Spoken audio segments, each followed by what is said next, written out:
The storm hit Wyoming territory like God's fist through paper. Gideon Hale had seen bad weather before. 20 winters on the frontier taught a man what real cold looked like. But this one carried meanness in its bones. Wind screamed down from the mountains with enough force to strip bark off pine trees. Snow fell sideways, thick and wet, piling into drifts that swallowed fence posts whole. He'd been checking the northern pasture when the worst of it rolled in. Just him and his horse Dakota fighting through white blindness to get back home. The cattle would have to fend for themselves. Any rancher stupid enough to stay out in this deserved what he got. Dakota stumbled twice on the way down from the ridge. The second time, Gideon nearly went over her neck into a drift that would have buried him standing up.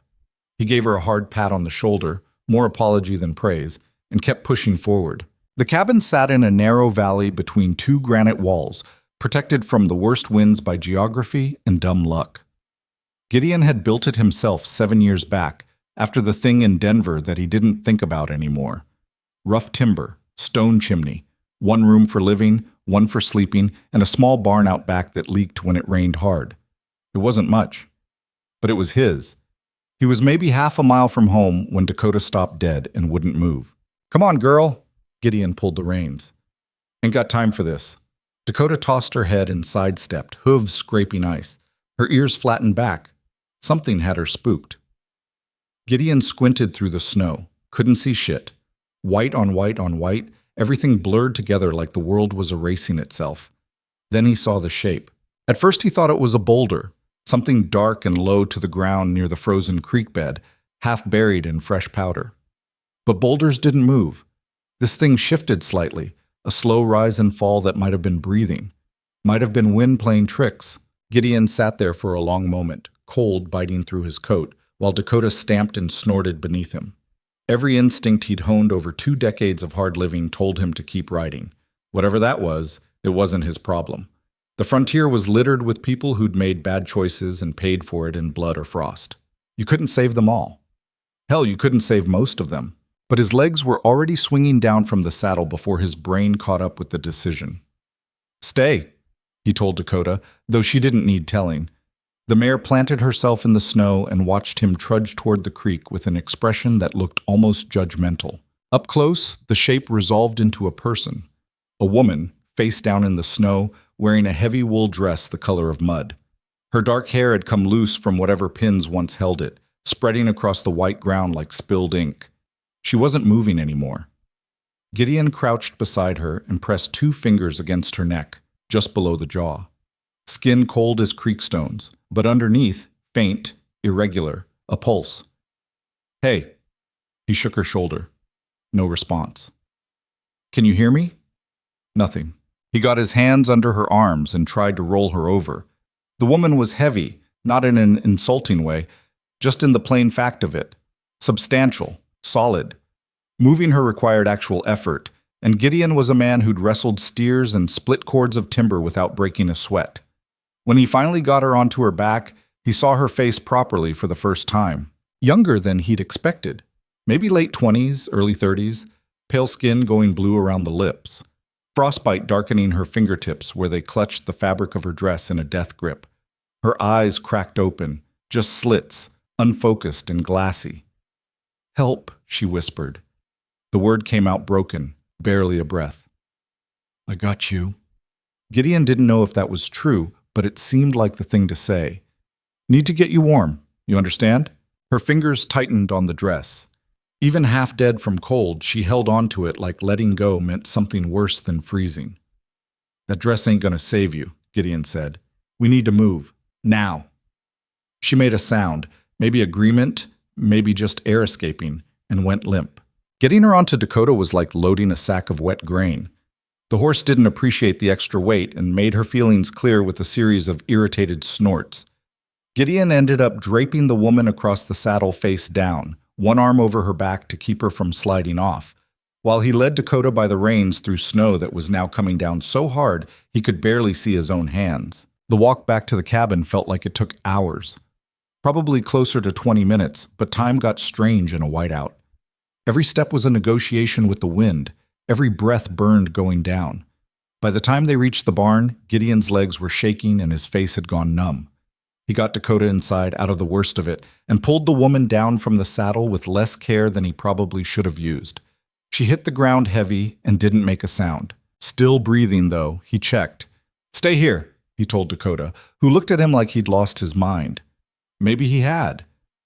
The cabin was dark and cold when he kicked the door open. He'd banked the fire before leaving that morning, but it had burned down to coals.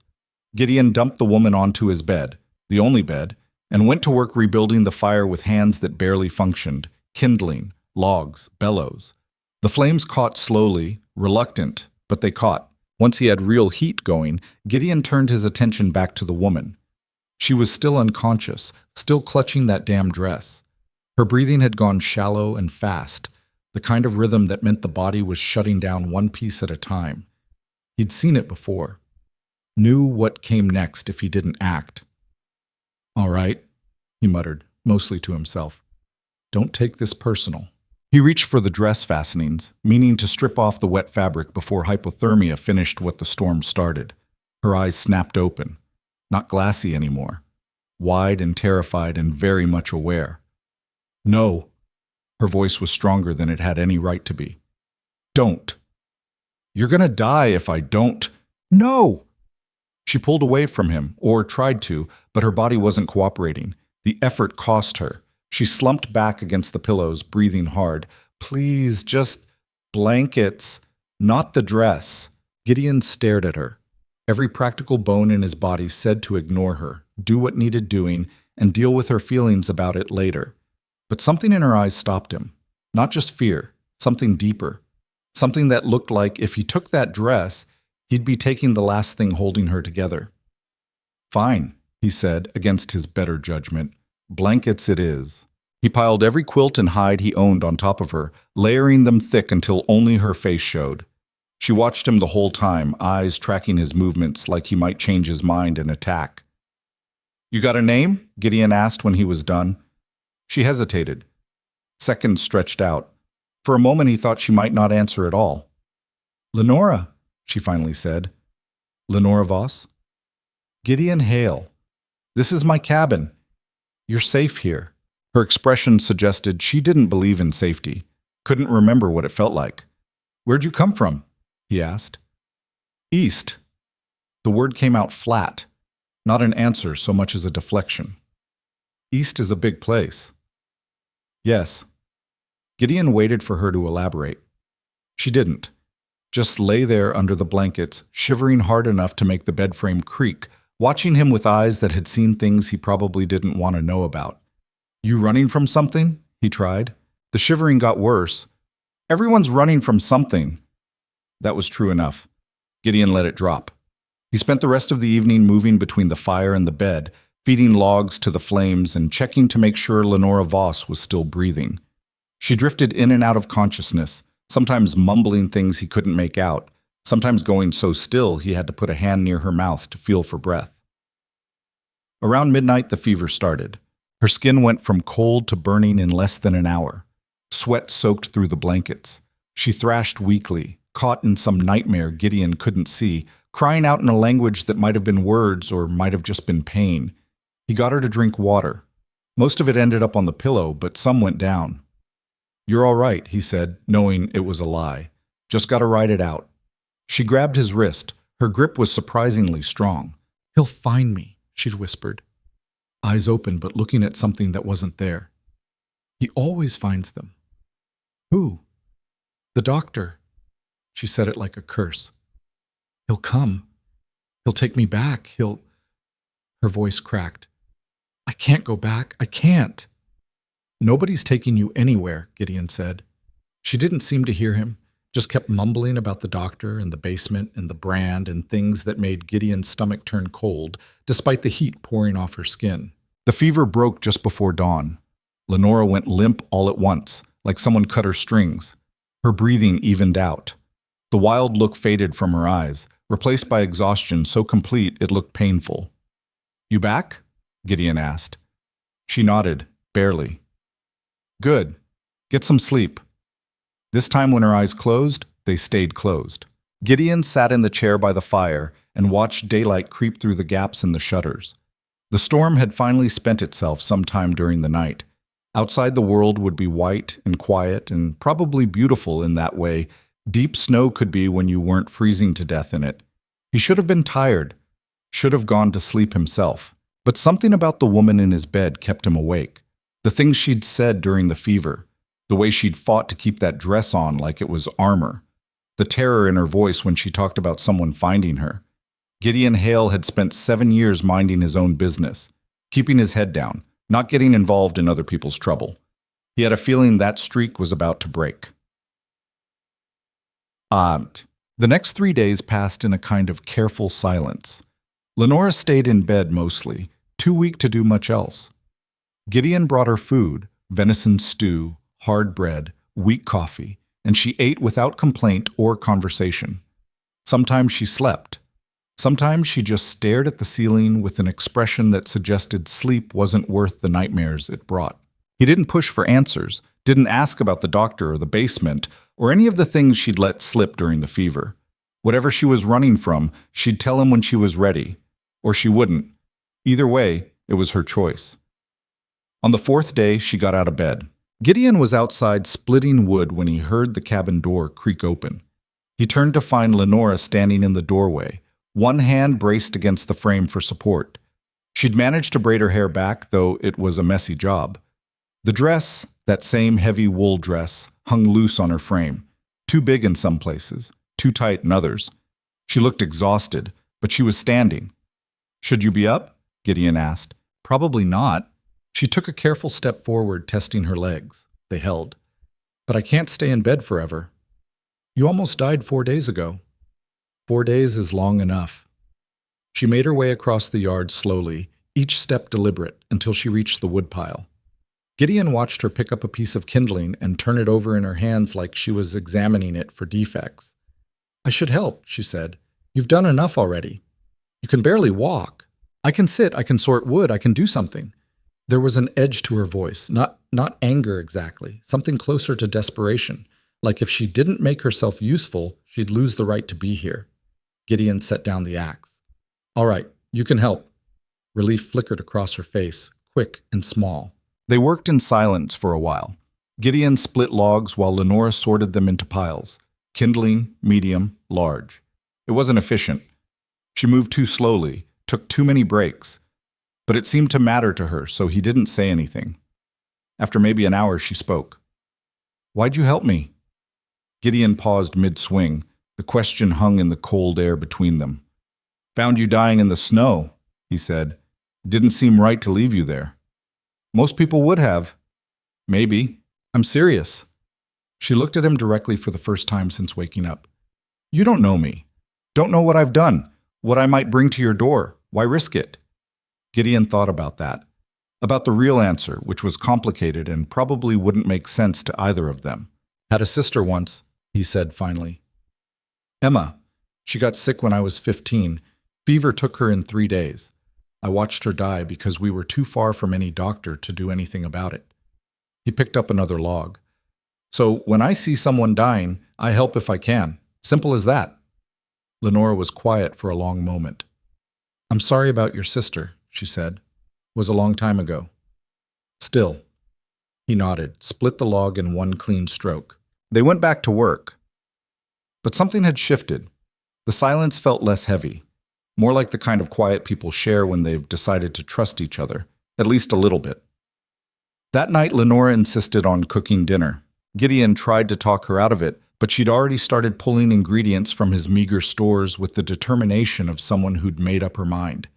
He gave up arguing and sat by the fire while she moved around the small kitchen area, slow but competent. She made something with beans and salt pork that was better than anything Gideon had cooked in months. They ate at the rough wooden table, bowls steaming in the lamplight. "Where'd you learn to cook?" he asked. "My mother." Lenora stirred her spoon through the beans. "Before she died. She said a woman should know how to make something good from nothing, because that's mostly what life gives you." "Smart woman." "She was." A pause. Didn't help her much in the end.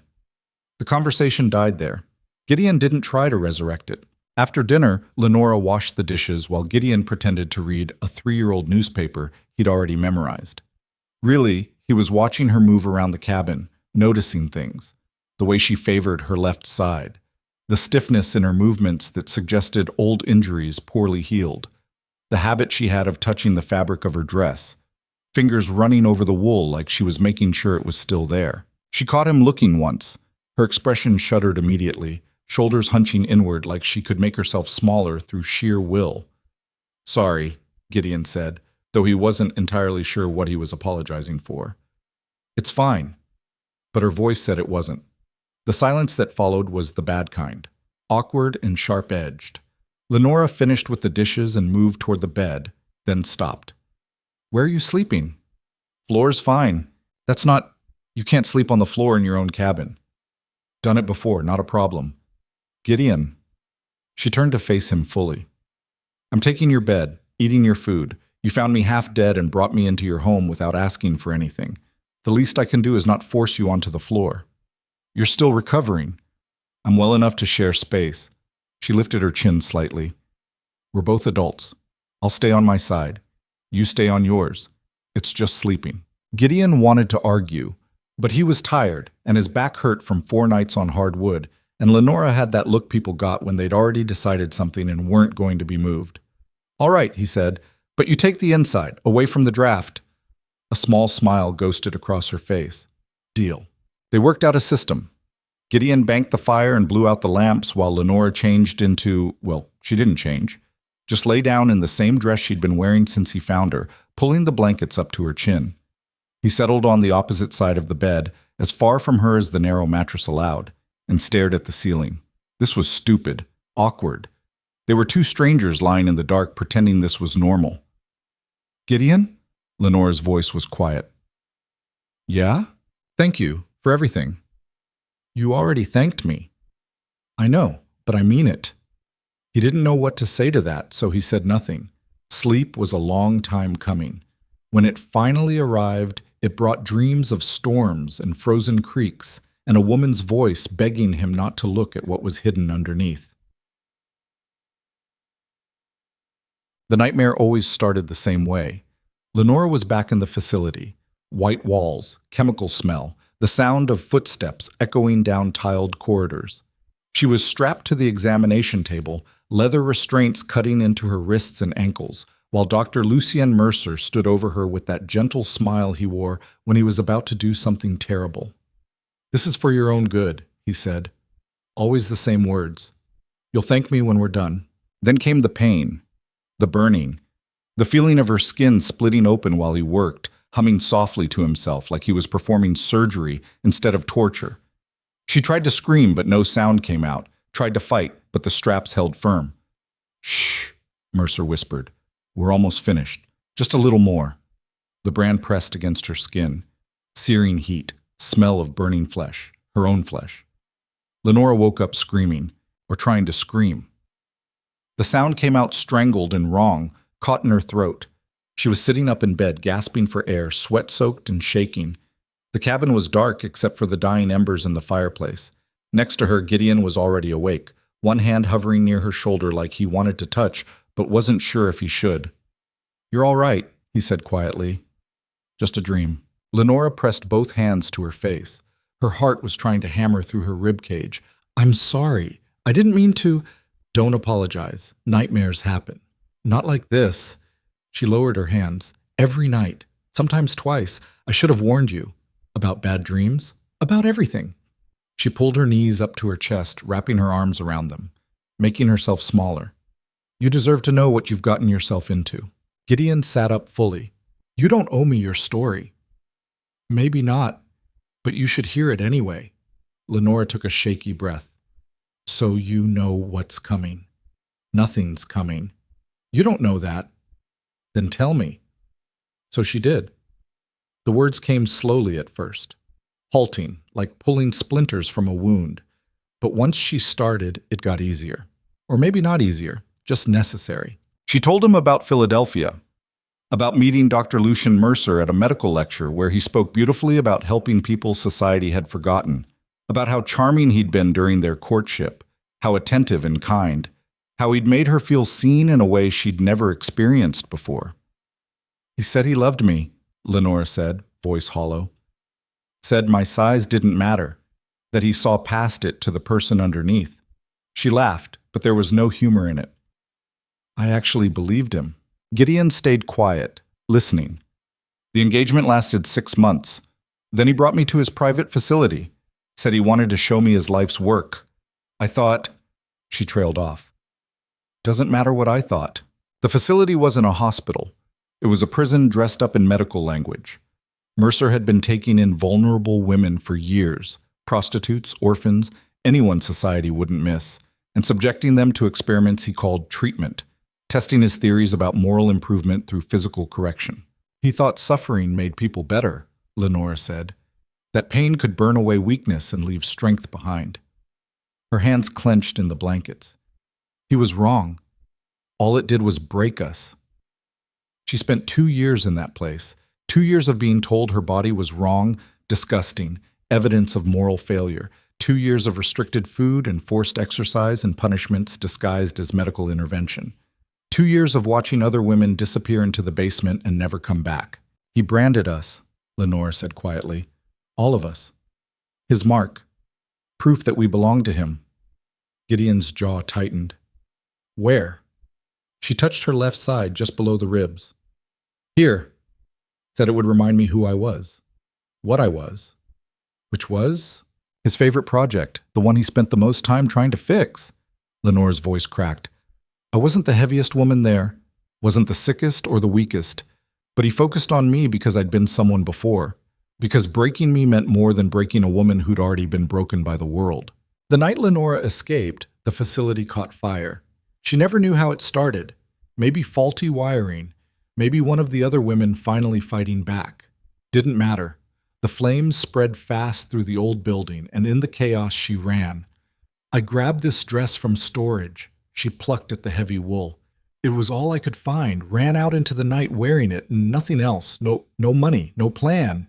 Just ran. She'd been running for 3 weeks when the storm caught her. Living rough, avoiding towns, too terrified to ask for help because she didn't know who Mercer might have connections with. By the time she collapsed in Gideon's pasture, she'd been 2 days without food and 1 night without shelter. Should have died out there, Lenora said. Would have, if you hadn't found me. But I did. Yes. She looked at him in the dim firelight. And now you're in danger too, because Mercer survived that fire. I saw him in a town I passed through, talking to the sheriff, asking about a missing woman matching my description. Her voice dropped. He's looking for me, Gideon, and he won't stop until he finds me. He never stops. The cabin fell silent except for the soft pop of settling embers. Gideon absorbed all of it, the torture, the branding, the years of abuse disguised as medicine. Part of him wanted to dismiss it as impossible. No man could be that cruel, that calculating. But he'd seen enough of the world to know better. Monsters rarely looked like monsters. Often they wore respectable faces and used respectable words to justify unforgivable things. How long ago did you see him? He asked. 10 days? Maybe 12? Which town? Sweetwater, about 40 miles east. Gideon thought about that. 40 miles wasn't far, not far enough. Does he know you're headed this direction? I don't think so. I doubled back twice, crossed 3 rivers, tried to cover my tracks. Lenora's shoulders sagged. But he's smart, methodical. If anyone can find me, it's him. Then we make sure he doesn't. She blinked. We?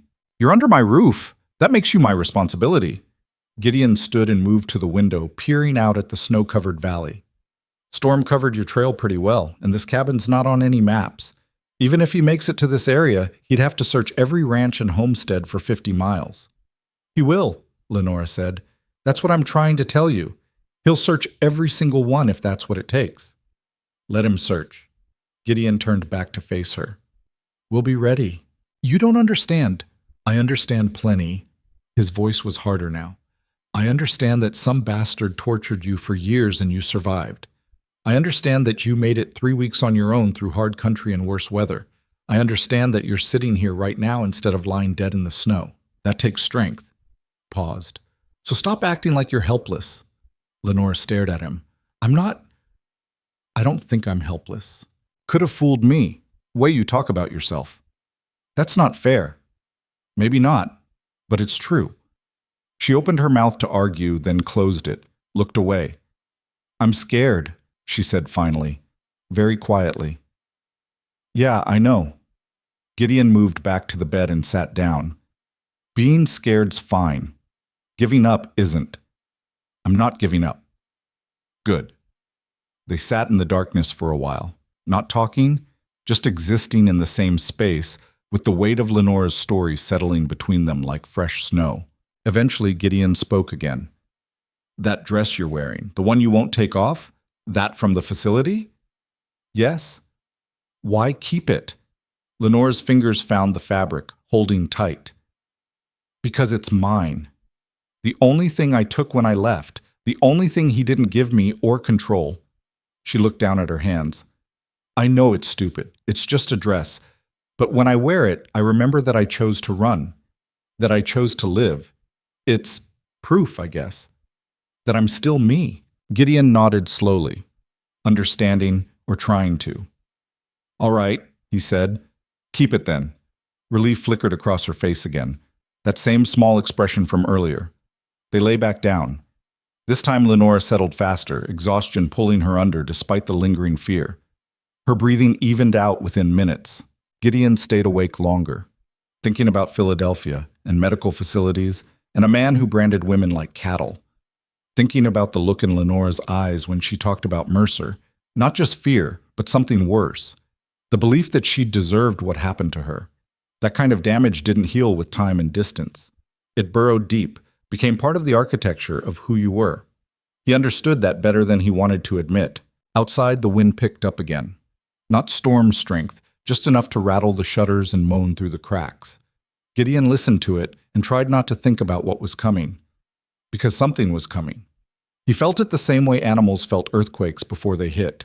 A pressure in the air, a wrongness that couldn't be named but couldn't be ignored either. Mercer would come eventually. Men like that always did. When he arrived, Gideon would be ready. He had to be. Best name. Morning brought weak sunlight and the smell of coffee. Gideon woke to find Lenora already up, moving around the kitchen with the careful stiffness of someone whose body still hurt, but was getting used to working through it. She'd managed to get the fire going and the coffee brewing without waking him, which said something about either her skill or his exhaustion. "Didn't mean to sleep that late," he said, sitting up. "You needed it." Lenora poured coffee into 2 tin cups. "After listening to me talk half the night. Wasn't a burden. Still." She brought him a cup. "Thank you for listening." They drank in silence for a while. The coffee was weak but hot, and that was good enough. "What's the plan?" Lenora asked eventually. "For what?" "For when he comes." Gideon set down his cup. "We prepare. Stock up on supplies. Make sure we can hold out if we need to." He paused. "And I teach you to shoot." Her eyes widened. "Shoot?" "Can't protect yourself if you can't fight back." I don't know how." "Then you'll learn." He stood and moved to the corner where he kept his rifle and pistol. "Might not come to that, but if it does, you need to be ready." Lenora looked at the weapons like they might bite her. "I don't know if I can." "Can what? Pull a trigger? Hurt someone? Even someone who hurt you first?" She was quiet for a long moment. "I don't know," she said finally. "Maybe that makes me weak. Makes you human." Gideon picked up the pistol, an old Colt revolver that had seen better days but still fired straight. "But human doesn't mean helpless. Come on, I'll show you the basics."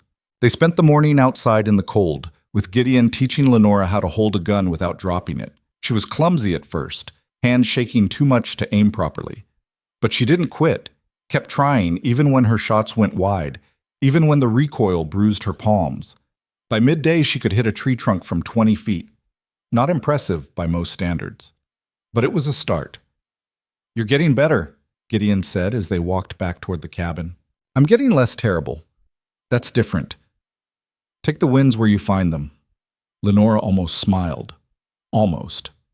That afternoon, they worked on supplies. Gideon took inventory of everything they had, food, ammunition, medical basics, while Lenora wrote it down in a careful hand. The list wasn't encouraging. They could last maybe 3 weeks if they rationed carefully. After that, he'd need to risk a trip to the nearest town for resupply. That enough time? Lenora asked. For what?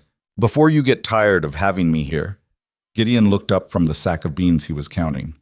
That's not going to happen. You say that now. I say it because I mean it. He tied off the sack and moved to the next one. You're not a burden, Lenora. Stop thinking of yourself that way. She didn't respond, just kept writing, her pen scratching across the paper with mechanical precision. That evening, they fell into an easy routine. Lenora cooked while Gideon handled the animals. They ate together at the table, talking about small things, the weather, the condition of the barn, whether they had enough firewood, safe topics that didn't require vulnerability. After dinner, Lenora mended one of Gideon's shirts that had torn at the shoulder. He watched her work by lamplight, needle moving through fabric with the kind of practiced competence that spoke of years doing similar tasks. "Where'd you learn to sew?" he asked. "Everywhere. My mother taught me the basics, but I picked up most of it at the facility." Her expression darkened. Mercer believed in useful labor. We spent hours every day sewing, cooking, cleaning, building character through service. The last words came out bitter. Sounds like bullshit. It was. She bit off the thread and examined her work. But I learned anyway. Figured the skills would matter even if the reasons didn't. Gideon accepted the mended shirt. Smart thinking. Survival thinking. She started folding the remaining scraps of fabric. That's all it was. They went to bed early that night. The nightmares still came, but this time when Lenora woke gasping, Gideon was ready. He didn't touch her, seemed like touching would make it worse, but he talked quietly until she calmed down. Meaningless words about nothing. The sound of another human voice in the darkness, reminding her she wasn't back in that place. Eventually she slept again. Gideon lay awake and listened to the wind and thought about doctors who tortured women in the name of science. The anger in his chest burned cold and patient. Let Mercer come. Let him try. The first week passed like water through a sieve, quick and impossible to hold on to. Days blurred together in a rhythm of small tasks and careful silences. Gideon worked the ranch while Lenora grew stronger, her movements becoming less tentative as her body remembered what it meant to exist without constant pain. She still wouldn't talk about the brand. He'd catch her touching her side sometimes, fingers pressing through the fabric of that wool dress, like she was checking to make sure something was still there. Or maybe making sure it wasn't. Hard to tell. On the 8th morning, Gideon woke to find her already outside, standing in the snow with her arms wrapped around herself, staring east toward the mountains. "You're gonna freeze," he called from the doorway. "I'm fine." But she came inside anyway, brushing snow from her shoulders. Couldn't sleep. Dreams again? Always dreams. She moved to the fire and held her hands toward the warmth. They're getting worse, more detailed. Gideon poured coffee. Want to talk about it? Not particularly.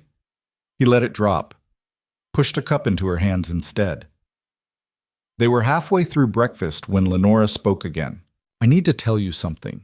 Her voice was steady, but her hands weren't. "About what he did. What the brand actually is." Gideon set down his fork. "You don't have to." "I do."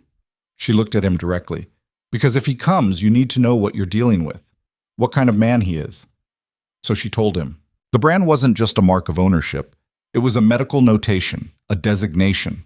Mercer had developed an entire classification system for the women in his facility, numbers and letters that corresponded to what he called their primary defects: weight, behavior, moral corruption. Each combination meant something specific in his twisted taxonomy of human failure. "Mine is E7, Lenore said quietly. E for excess, 7 for the severity level." She pressed her hand to her side again. "He burned it into my skin with a cauterizing iron, said it would help me remember my place in the natural order." Gideon's jaw clenched so hard his teeth ached. "How many women?" "In the facility when I was there? 15, maybe 20? But he'd been operating for years before I arrived. Could have been hundreds." Her voice went hollow. "Most of them didn't leave." "What happened to them?" "I don't know. Some died during treatment, some just disappeared. Down to the basement where he kept the worst cases." She wrapped her arms around herself.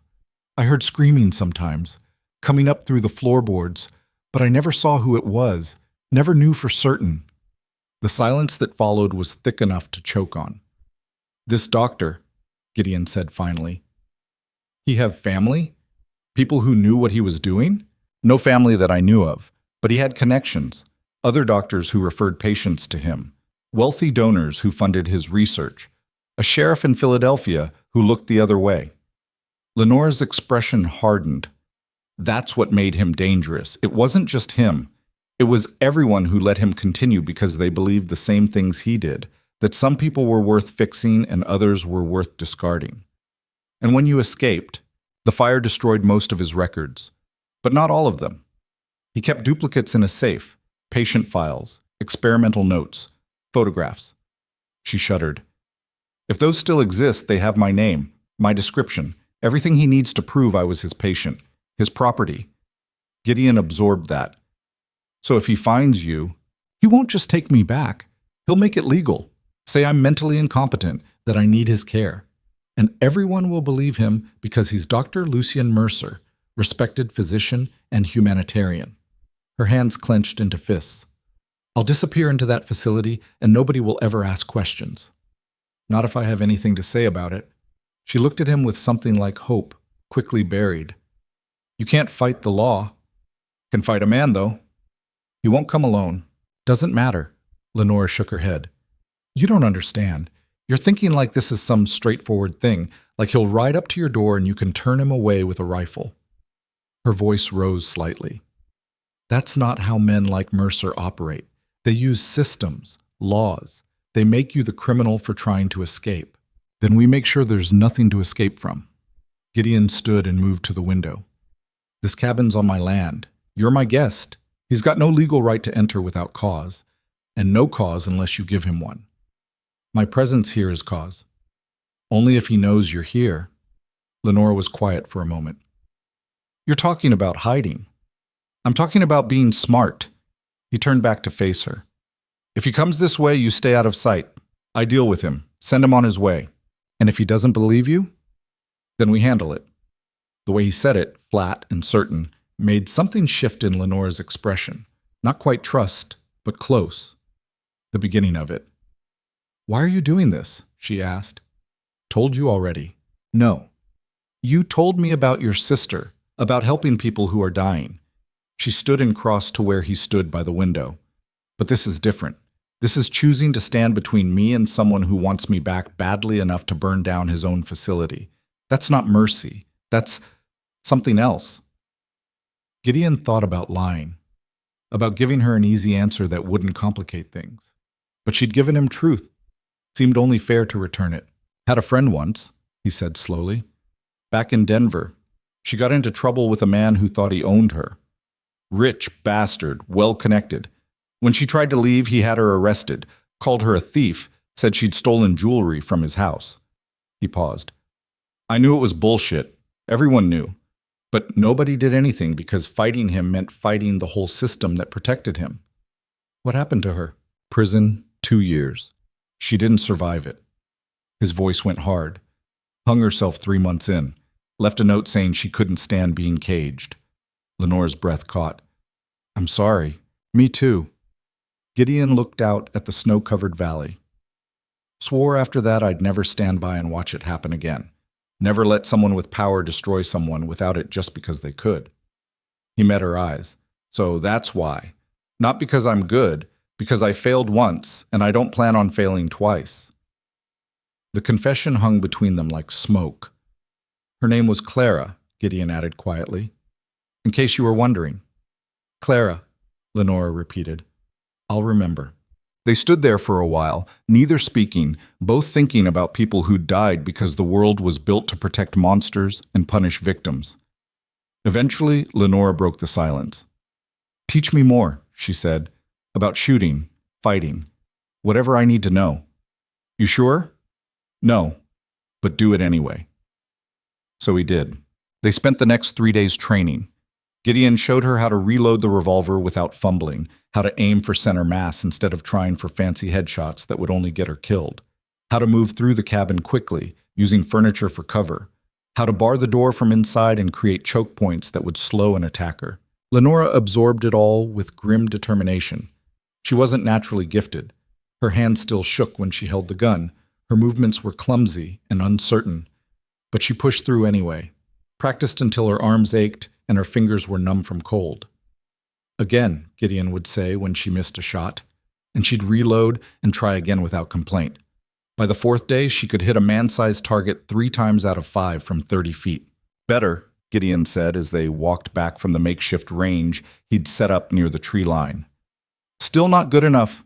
Lenore's jaw was set. If he comes with multiple men, I'll maybe hit one before they take me down. Maybe one is better than none. Is it though? She looked at him. Or does it just make everything worse? Give them an excuse to shoot back. Depends on whether you want to go down fighting or go down begging. The bluntness of it made her flinch, but she didn't argue. That night the temperature dropped hard and fast. Gideon woke around midnight to find frost forming on the inside of the windows and his breath visible in the air. The fire had burned down to nothing. He got up to rebuild it, moving quietly so he wouldn't wake Lenora, but when he turned around she was already sitting up in bed, blankets pulled tight around her shoulders. Cold, she said unnecessarily. Yeah. He fed kindling to the coals. Storm coming, probably. Can feel it in the air. How long will it last? Day, maybe 2. Hard to say. Lenora watched him work for a moment. We should check supplies. Already did. We're fine for another week, maybe 10 days if we stretch it. And after that? After that I go to town. Restock. He glanced at her. You'll stay here. Alone? Safer that way. Less chance of someone seeing you. She pulled the blankets tighter. I don't like it. Don't have to like it. Just have to do it. The fire caught properly, flames spreading across the dry wood with hungry efficiency. Heat began pushing back against the cold, though it would take time to warm the whole cabin. Gideon sat back on his heels. You'll be all right for a day or 2 on your own? I survived 3 weeks in the wilderness. I can handle 2 days in a cabin. That's not what I'm asking. Lenora was quiet for a long moment. The dreams are worse when I'm alone, she admitted, when there's nobody else around to remind me it's not real, that I'm not back there. I'll go fast then, be back before you know it. You don't have to rush for me. Yeah, I do. She looked at him strangely. Why? Because you asked me to. It was such a simple answer, so plainly honest it left no room for argument. Lenora didn't know what to do with that, with someone who listened when she spoke and treated her requests like they mattered. It had been so long since anyone had done that, she'd almost forgotten what it felt like. Thank you, she said finally. Stop thanking me. I mean it, though. I know. But you don't owe me gratitude for basic decency. Maybe not, but I'm giving it anyway. They sat in the growing warmth of the fire and didn't talk about anything important. Just small observations about the weather and the condition of the barn roof and whether they should try smoking some of the venison to make it last longer. Safe topics that required no vulnerability. But underneath the ordinary conversation, something was shifting. Some careful architecture of distance they'd both been maintaining was starting to crack. Gideon felt it in the way Lenora no longer flinched when he moved too quickly, and how she'd started sitting closer to him during meals, close enough that their elbows sometimes touched. Small things. Incremental trust built through days of not hurting her. Lenora felt it too, and how she'd stopped checking the exits every 5 minutes, in the way her shoulders relaxed when Gideon was in the room, like his presence meant safety instead of danger. She didn't understand it completely, didn't know how to reconcile this quiet man who split wood and cooked terrible coffee with the fact that he'd promised to stand between her and Mercer. But she was starting to believe him, starting to think maybe she'd stumbled into something rare when she collapsed in that snow. Not safety. That was too big a word, too complete. But possibility. The shape of what safety might look like if you gave it enough time to grow. The storm hit 2 days later. It came down hard and mean, the kind of blizzard that turned the world into white noise and made it impossible to see 5 feet in any direction. Gideon had dealt with worse, but not by much.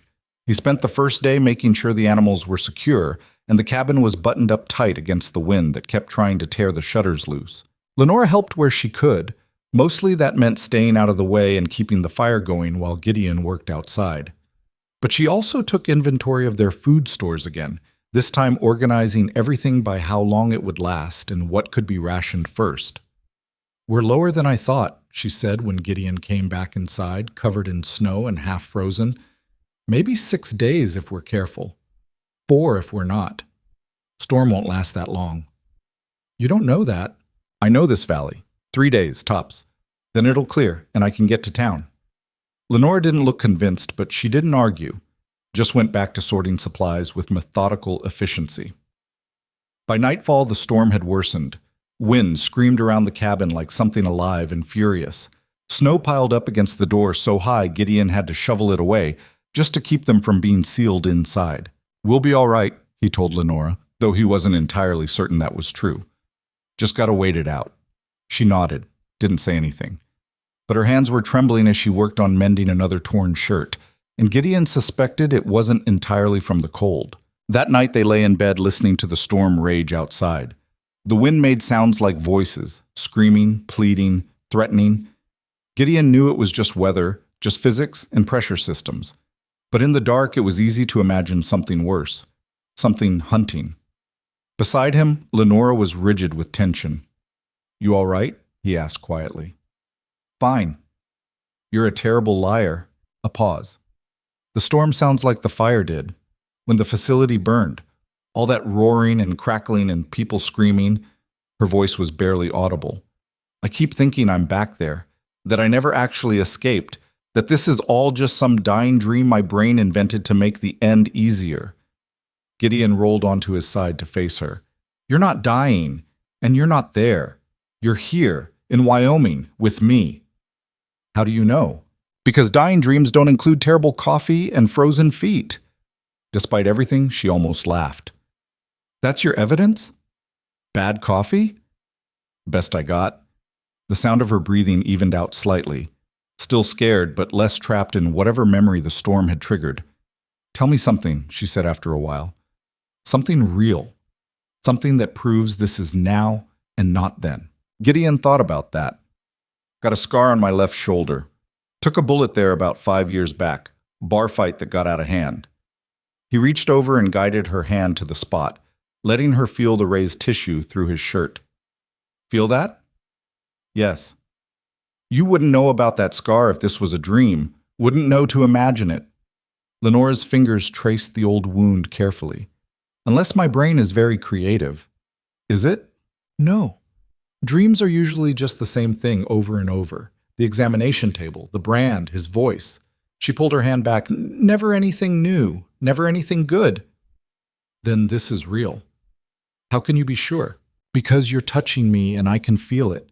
Because the wind's loud as hell and my ears hurt from it. Because your hair smells like wood smoke and you've got a hole in your sleeve I keep meaning to mention. He paused. Real things are messy. Complicated.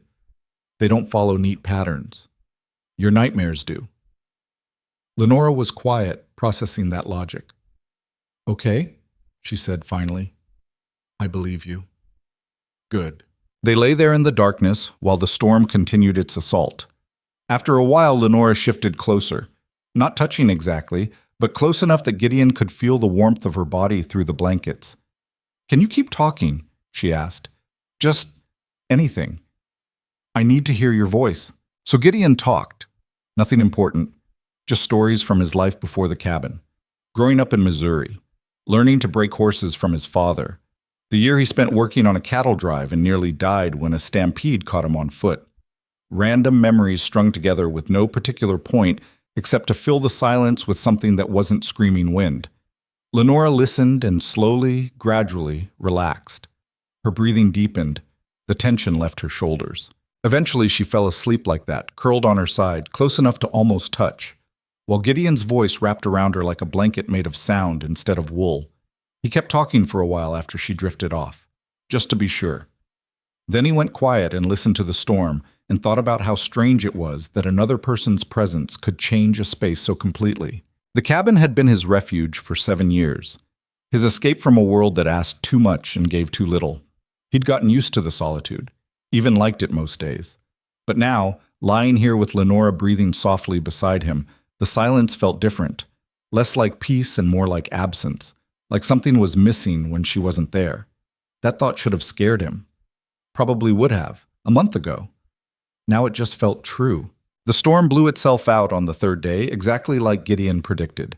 He woke to silence so complete it was almost louder than the wind had been. Outside, the world was buried under 3 feet of fresh snow, every surface smoothed and softened into unfamiliar shapes. "I need to get to town today," he told Lenora over breakfast, "before another storm rolls in." She nodded, not looking at him. "I know. You remember what we talked about? You stay inside, keep the fire going, don't answer the door for anyone." "I remember. And if something happens, if someone comes, I hide. I don't engage. I wait for you to come back." She set down her coffee cup. "I know the plan, Gideon." He studied her face. She looked calm, composed, but her hands were clenched tight in her lap, knuckles white. "You're scared," he said. "Wouldn't you be?" "Yeah, I would." "Then don't patronize me by pretending I shouldn't be." That stung a little, but she was right. "I'll be back before dark," Gideon said. "That's a promise." "Don't make promises you can't keep." "I don't." He gathered his things, rifle, saddlebags, a list of supplies they needed. Lenora watched him prepare with an expression he couldn't quite read, somewhere between resignation and fear and something else, something softer. At the door, Gideon paused. "Anything you want me to bring back, besides food?" Lenora considered. "Fabric, if they have any. Something I can make into a new dress." He raised an eyebrow. "Thought you wanted to keep that one." "I do, but—" She plucked at the heavy wool. "I want something else, too. Something I chose. That doesn't smell like smoke and fear." "What color?" The question seemed to surprise her. I don't know. I haven't thought about that in years. Think about it now." She was quiet for a long moment. "Blue," she said finally. "Something blue, like the sky before a storm." Gideon nodded. "Blue it is." He left before she could say anything else, before the weight of leaving her alone could make him change his mind and stay. The ride to town was brutal. Dakota struggled through snow that came up to her chest in places, and Gideon had to dismount twice to dig them out of drifts. By the time the settlement came into view, both of them were exhausted. Sweetwater wasn't much. A dozen buildings clustered around a main street, a general store, a saloon, a combination jail, and sheriff's office. The kind of place people pass through on their way to somewhere better. Gideon tied Dakota outside the general store and went inside. The proprietor, a thin man named Weathers with a face like old leather, looked up from his ledger. "Gideon, didn't expect to see you till spring. Storm broke my schedule." Gideon pulled out his list. "Need to stock up." "Must have been some storm. You look half dead." "Feel it too." Weathers took the list and started gathering items: flour, salt, coffee, ammunition, the usual necessities. While he worked, Gideon wandered the store looking for fabric. He found it in a corner, bolts of cloth in various colors and qualities.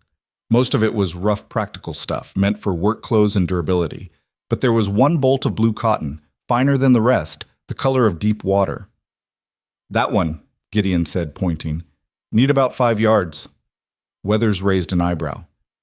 "Didn't know you sewed." "I don't, it's for—" He paused. "A friend." "Friend," Weathers grinned. "That what we're calling it now? Just cut the fabric." Sure. But the old man was still smiling as he measured and cut. "You know, there's been a fellow through here asking questions, week or so back, city type. Doctor, I think." Gideon went very still. "What kind of questions?" "About missing persons, women, specifically. Showed me a sketch of one, said she was sick, needed treatment, asked if I'd seen her." "You tell him anything?" "Told him I see a lot of folks passing through, can't remember them all." Weathers wrapped the fabric and tied it with string. "Why? You know something about it?" "No, just curious." Weathers didn't look convinced. "Well, if you happen to see this woman, heavy-set, dark hair, probably wearing a gray or brown dress, the doctor wants to know. Said there'd be a reward for information." "How much?" $50. Gideon's jaw tightened. "That's a lot of money for a sick patient." "That's what I thought." Weathers finished loading supplies into bags.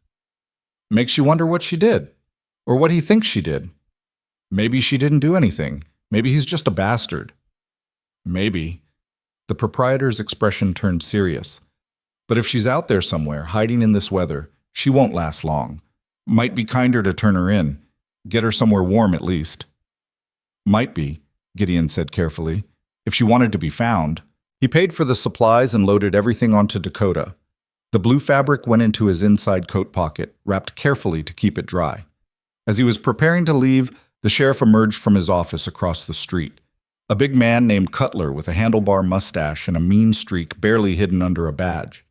"Hale!" Cutler called out. "Hold up!" Gideon considered riding off anyway. Decided that would look suspicious. "Sheriff, heard you might know something about the woman that doctor's looking for." "From who?" "Doesn't matter. Do you?" "No." Cutler studied him. "You're lying. Think what you want. I could search your property, see for myself." "You could try." Gideon's hand rested casually near his rifle. "But you'd need cause, and suspicion ain't cause. Running your mouth at me might be, though. Then arrest me, or let me go." They stared at each other for a long moment, tension thick enough to cut. Finally, Cutler stepped back. "Get out of here. But I'll be watching. And if I find out you're harboring a fugitive—" "She's not a fugitive." The words came out before Gideon could stop them. Cutler smiled. "So you do know her?" "Didn't say that." "You just did." The sheriff's smile widened. "Appreciate the confirmation, Hale. Makes my job easier." Gideon cursed internally. Stupid. Letting his anger make him sloppy. "Go home," Cutler said. "Enjoy whatever time you have left with your guest. Because the doctor's coming back this way, and when he does, I'll be bringing him straight to your door." "Looking forward to it," Gideon said flatly. Then he turned Dakota and rode out of town before he did something that would get him shot. The ride back was faster. Gideon pushed hard, ignoring Dakota's protests, driven by the cold certainty that he'd just made everything worse. Cutler knew, or suspected enough to be dangerous. And if the sheriff told Mercer about the cabin, about Lenora— Gideon urged Dakota faster. He reached the cabin just as the sun was touching the western horizon. The door was still barred from inside. No signs of disturbance. Everything looked exactly as he'd left it. "Lenora, he called out. "It's me." The bar scraped. The door opened. Lenora stood there with the revolver in her hand, pointed at the ground, but ready. "You're back," she said, relief flooding her voice. "Told you I would be." She stepped aside to let him in. "How bad?" "What?" "Whatever happened in town. I can see it on your face." Gideon set down the supplies and closed the door behind him. "Sheriff knows something, and Mercer's been asking questions. Offered a reward for information." The color drained from Lenora's face. "How much?" $50. "That's—" She sat down heavily. "That's enough that people will talk. Will remember." "Yeah." "How long do we have?" "Don't know. Week, maybe less." He pulled the fabric from his coat and handed it to her. "Here, got you what you asked for." Lenora unfolded the blue cloth with shaking hands. For a moment she just looked at it, running her fingers over the smooth cotton. "It's beautiful," she whispered. "Figured you'd like it." She looked up at him with eyes that were too bright. "You shouldn't have brought this. Should have just gotten supplies and come straight back." "You asked for it." "I know, but—" "No, but—" "You asked. I got it." He started unpacking the other supplies. "Now we prepare for what's coming." "Gideon?" Her voice broke slightly. "Maybe I should just go. Leave before they get here. If I'm not here, you won't be in danger." "Already had this argument. You lost." "I'm serious." "So am I." He turned to face her fully. "You run now. You'll be alone when they find you. And they will find you. Mercer's got money and connections and apparently the law on his side." He paused. "Here you've got me. That's worth something." "Worth what? Your life? If it comes to that, that's insane." "Probably." He went back to unpacking. "But it's my choice. Same as staying was yours." Lenora stood there holding the blue fabric, tears running down her face that she didn't seem to notice. "I don't understand you," she said. "Don't have to understand. Just have to trust." "And if I can't? Then fake it till you can." She laughed. It came out watery and broken, but it was still a laugh. "You're impossible." Been told that before. That night, they didn't talk about Mercer or the sheriff or what was coming. Instead, Lenora laid out the blue fabric on the table and started planning how she'd cut and sew it into a dress that would fit her properly.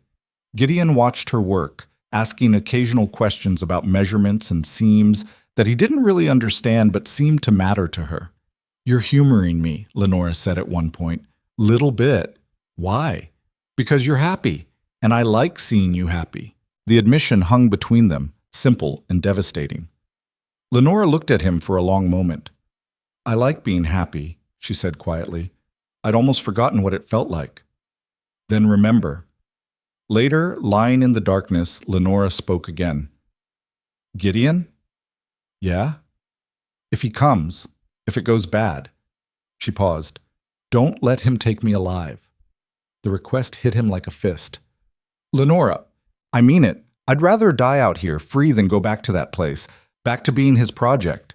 Her voice was steady, certain. "Promise me." Gideon wanted to refuse, wanted to tell her it wouldn't come to that he'd find another way, but she deserved honesty more than comfort. "I promise," he said. She reached out in the darkness and found his hand, squeezed once. "Thank you." They fell asleep like that, hands clasped, both knowing that the peace they'd carved out in this small cabin was temporary, that something was coming that would either break them or forge them into something stronger. Either way, the reckoning was close. 3 days of preparation. That's all they had, and it wasn't enough. Gideon spent the first day reinforcing the cabin's defenses, barring the shutters from inside, moving heavy furniture against the walls to create barriers, checking and rechecking his ammunition supply. Lenora worked beside him, her movements quick and efficient despite the fear that never quite left her eyes. "We should have a signal," she said while helping him stack firewood near the back wall. "Something that means I need to hide immediately." "Like what?" "I don't know. A word that wouldn't sound suspicious if someone else heard it." Gideon thought for a moment. "Dakota. I say her name, you disappear into the cellar." "The cellar's too obvious. It's got a false panel behind the potato bins. Installed it myself years ago. You can fit back there if you squeeze." Lenora paused, a piece of wood in her hands. "Why'd you build a hiding spot?" "Same reason most folks out here do. In case someone comes looking for trouble and you need to disappear quick." He didn't elaborate, didn't mention Denver or the things he'd been running from when he first arrived in this valley. She seemed to understand anyway. Set the wood down carefully. "Show me." "Oh." They went down into the cellar, a cramped, dirt-floored space that smelled like earth and old vegetables. Gideon moved the potato bins aside and pressed on what looked like solid wall. A section of planking swung inward, revealing a narrow space barely big enough for one person. "It's small," he said, "and dark, but it's safe." Lenora stared into the darkness. "How long would I need to stay in there?" "Long as it takes. And if something happens to you, if they kill you and I'm trapped, there's a release mechanism inside. You can get out from the other side." He showed her the hidden latch. "But you don't come out unless you're certain they're gone. You understand?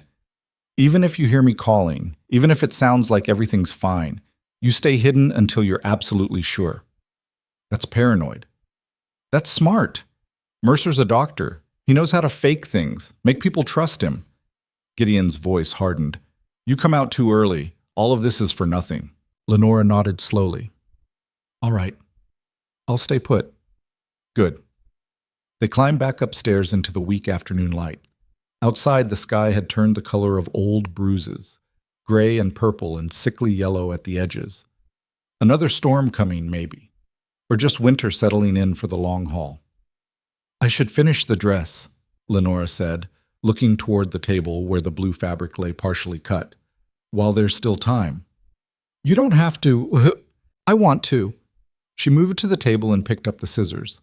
"If I'm going to run again, I want to do it in something I made. Something that's mine." Gideon watched her work for a while. Her hands moved with practiced efficiency, cutting and pinning and marking seams with small pieces of chalk. The dress was taking shape, simple but well made, with enough room to move but not so loose it would catch on things. "Where'd you learn to sew like that?" he asked. "My mother, mostly, but I got better at the facility." Her mouth tightened. "Mercer believed idle hands led to idle minds. We sewed for hours every day, made clothes for charity," he said, "though I never saw any of it leave the building." What'd he do with it? Sold it, probably. Or burned it. I don't know. She aligned two pieces of fabric and began pinning them together. Everything he did was about control. The sewing wasn't really about charity or usefulness. It was about keeping us occupied, too busy to think, too tired to plan. But you planned anyway. Eventually, she threaded a needle with quick, precise movements. Took me almost a year to work up the courage. Kept telling myself next week, next month, when I'm stronger. But I never got stronger. Just more scared. She started sewing, the needle flashing in and out of the blue fabric. Finally realized I'd die there if I didn't move. That waiting for the perfect moment meant waiting forever. What changed your mind? Lenore was quiet for several stitches. There was another woman, new arrival, young, maybe 19, 20. She reminded me of myself before everything went wrong, still had hope in her eyes. What happened to her? Mercer broke her in 3 weeks. The needle paused. Started with the usual treatments, food restriction, exercise, but she didn't respond the way he wanted. Got sicker instead of better. So he escalated. More extreme methods, experimental procedures. Her voice went flat. I heard her screaming from the basement one night, just screaming and screaming until she couldn't anymore. Next morning she was gone. He said she'd been transferred to another facility. But you didn't believe him. I knew what the basement was for. Lenora resumed sewing. That's when I understood I couldn't wait anymore. Couldn't tell myself it would get better, or that someone would come save us. I had to save myself, or at least try. Gideon moved to the window and looked out at the darkening sky. You think that girl's still alive? No. The word was certain, final. I think she's buried somewhere on the facility grounds with all the others who didn't survive his treatments. The silence that followed was heavy with things neither of them wanted to say. Eventually, Lenora spoke again. That's why I can't go back. Not just because I'm scared, but because if I do, I'll end up like her. Like all of them. And nobody will ever know what happened. Nobody will ask questions or demand answers. I'll just disappear and Mercer will find someone new to experiment on. That's not going to happen. You can't promise that. Watch me. She looked up from her sewing to find Gideon staring at her with an intensity that made something in her chest tighten. Why do you care so much? She asked. And don't tell me it's because of your sister or your friend Clara. This is more than that. Gideon was quiet for a long moment. When he finally spoke, his voice was rough. Because you remind me of who I used to be. Before I got hard. Before I stopped believing people deserved help just because they were people. He turned back to the window. You're still trying, still fighting, even though everything in your life has told you to quit. That's worth protecting. I'm not brave. Never said you were. Said you were trying. That's different. Is it? Yeah, bravery's easy when you're not scared. Trying when you're terrified. That's the hard part. That's what matters. Lenora bent back over her sewing, but her vision had gone blurry. She blinked hard and focused on the stitches, keeping them small and even. The dress would be finished by tomorrow if she worked through the evening. Something blue and new to replace the old gray wool that still smelled like smoke and fear. That night, Gideon taught her how to load and fire the rifle. It was heavier than the pistol, harder to aim, but more accurate at distance. You probably won't need it, he said as she struggled with the weight. But if something happens to me and you have to fight, don't talk like that. Lenora, I mean it. Don't act like you're already dead. Her hands tightened on the rifle. We're going to get through this, both of us. Maybe. Not maybe. We are. She raised the rifle and sighted down the barrel at a tree 30 yards out. Because I didn't survive 2 years of hell just to watch someone else die protecting me. She fired. The shot went wide by a foot. Again, Gideon said. She reloaded and fired. Closer this time. Again. By the time darkness made it impossible to see the target, Lenora could hit the tree 3 times out of 5. Not good enough to be confident, but better than helpless. They went inside and ate a quiet dinner. Lenora worked on the dress while Gideon cleaned the weapons and checked their supplies one more time. The routine was almost comfortable, almost normal, but underneath it all was the knowledge that time was running out. How long do you think we have? Lenora asked around 9 o'clock, her voice breaking the silence. Till they come? Yes. Gideon set down the rifle he'd been oiling. Hard to say. If Cutler sends word to Mercer today, figure 2 days for him to travel here. Maybe 3 depending on weather. So tomorrow we wait. Tomorrow we wait. Lenora finished the last seam on the dress and held it up to examine her work. The blue fabric caught the lamplight, looking almost luminous in the dim cabin. It wasn't perfect. Some of the stitches were uneven. One sleeve was slightly longer than the other, but it was hers, made by her hands for her body. No shame built into the fabric, no judgment woven through the seams. It's done, she said quietly. Going to try it on? She hesitated. The old familiar fear rose up, the terror of being seen, of taking up space, of existing in a body that someone had spent years telling her was wrong. But Gideon had never looked at her that way, never made her feel like she needed to apologize for existing. Turn around, she said. He did, facing the wall without argument. Lenora stripped off of the gray wool dress quickly and pulled the blue cotton over her head. It settled against her skin like cool water. The fit was good, not tight, not loose, just comfortable. Room to breathe, room to move. She smoothed the fabric down over her hips and took a breath. All right, she said, you can look. Gideon turned. His expression didn't change much. He wasn't one for dramatic reactions, but something softened around his eyes. Suits you, he said simply. You think so? Yeah, color brings out your eyes. Lenora felt heat rise to her face. I didn't make it to look pretty. Didn't say pretty, said it suits you. He paused. Though it is pretty. You are too. The words hung in the air between them like something fragile, something that could break if either of them moved too fast. Nobody's called me pretty in a long time, Lenora said quietly. Then they weren't paying attention. She didn't know what to do with that.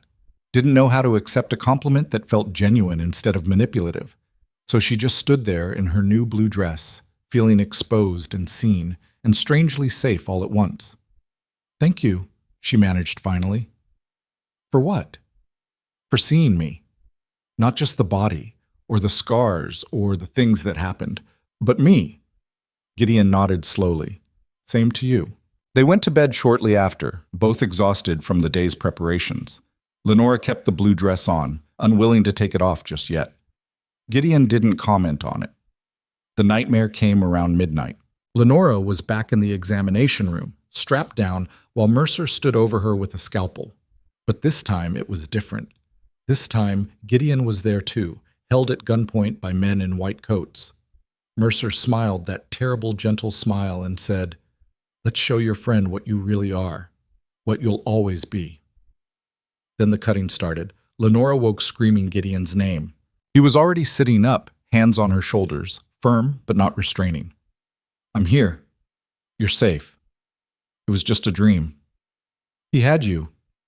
The words came out broken. He was going to kill you because of me. Lenora, look at me. Gideon waited until her eyes focused on his face. I'm fine. Nothing's happened. We're both right here. But it will happen. When he comes, then we'll deal with it, together. She was shaking so hard her teeth chattered. I can't lose you too. Everyone I've ever cared about. My mother, the women at the facility, everyone. They all got hurt or died or disappeared. I can't watch it happen again. You won't. You don't know that. No, he admitted. But I know I'm not going down without a fight. And neither are you. His hands moved from her shoulders to her face, thumbs brushing away tears she hadn't realized were falling. We're going to make it through this. I believe that. How? How can you believe that when everything says otherwise? Because believing is the only thing keeping me standing. His voice was rough but certain. I've lost people too, Lenora. Watched them die because I wasn't strong enough or fast enough or smart enough to save them. And I swore I'd never feel that helpless again. He paused. So I choose to believe we'll make it. Because the alternative is giving up before the fight even starts. Lenora searched his face in the darkness, looking for doubt, for the lie, for the crack that would prove this was just another manipulation. She didn't find one. I want to believe you, she whispered. Then do. It's not that simple. It is, though. Believing is just a choice you make, over and over until it becomes true. She closed her eyes and tried to feel what belief might be like. It was slippery, hard to hold on to, But underneath the fear and the doubt, there was something small and stubborn that refused to die. The same thing that had kept her running through 3 weeks of wilderness. The same thing that made her learn to shoot even when her hand shook. The same thing that built a new dress when the old one still worked fine. Hope, maybe. Or its more practical cousin, determination. "All right," she said, opening her eyes. "I'll try. That's all I'm asking." They lay back down, but neither of them slept. Just lay there in the darkness, listening to each other breathe, drawing strength from the simple fact of not being alone. When morning came, they were ready, or as ready as two people could be when they knew something terrible was coming but couldn't see its shape yet. The second day of waiting was worse than the first. Gideon tried to keep busy, splitting more wood, checking the barn, making sure Dakota and the other horses had enough feed. But every sound made him turn. Every shadow at the edge of the tree line made his hand drift toward his rifle. Lenora spent most of the day inside, alternating between productive tasks and standing at the window, staring east toward the mountains, toward Philadelphia, and everything she'd run from. "You should eat something," Gideon said around noon, finding her at the window again. "Not hungry." "Don't care. Eat anyway." She turned to look at him. "You're bossy when you're worried, and you're stubborn when you're scared." "I'm always scared." "Then you're always stubborn." He pushed a plate of bread and dried meat into her hands. "Eat. If something happens today, you'll need your strength." Lenora took the plate but didn't move toward the table. "Do you think they'll come today?" "Don't know. But if you had to guess..." Gideon looked out the window at the gray afternoon. "My gut says tomorrow, but guts are wrong sometimes." "That's not reassuring." "Wasn't trying to be." She finally moved to the table and picked at the food without enthusiasm. Gideon sat across from her, pretending to eat while actually watching the door. "Tell me something," Lenora said after a while. "Something about your life before the cabin." "Why?" "Because if we're going to die tomorrow, I want to know more about you than just the fact that you're stubborn and you make terrible coffee." Despite everything, Gideon almost smiled. "Coffee's not that bad." "It's worse than bad. It's an atrocity. You drink it anyway. Because it's hot and I'm cold. Not because it's good." She took a bite of bread. "Now stop deflecting. Tell me something real." Gideon thought about what to share, what pieces of himself he could lay out that wouldn't sound like he was asking for pity. "I almost got married once," he said finally. "Girl named Rebecca. We were engaged for 6 months, had the date set and everything." "What happened?" "I left." He stared at his hands. 2 weeks before the wedding. Packed my things and rode out without telling her where I was going." Lenora's eyes widened. "Why?" "Because I realized I was marrying her for the wrong reasons. She was good and kind and deserved better than someone who was using her as an excuse not to face his own problems." He paused. "After Clara died, I needed to believe I could save someone, protect someone. Rebecca became that project, and that wasn't fair to her." "Did you love her?" "I thought I did. But looking back," he shook his head, "I loved the idea of her, loved who I could be when I was with her. That's not the same thing." "No," Lenora agreed quietly. "It's not." Never saw her again. Heard through mutual friends that she married someone else a year later, had kids, built a good life. His voice was steady. "I'm glad. She deserved that." They sat in silence for a moment. "That's why you helped me," Lenora said.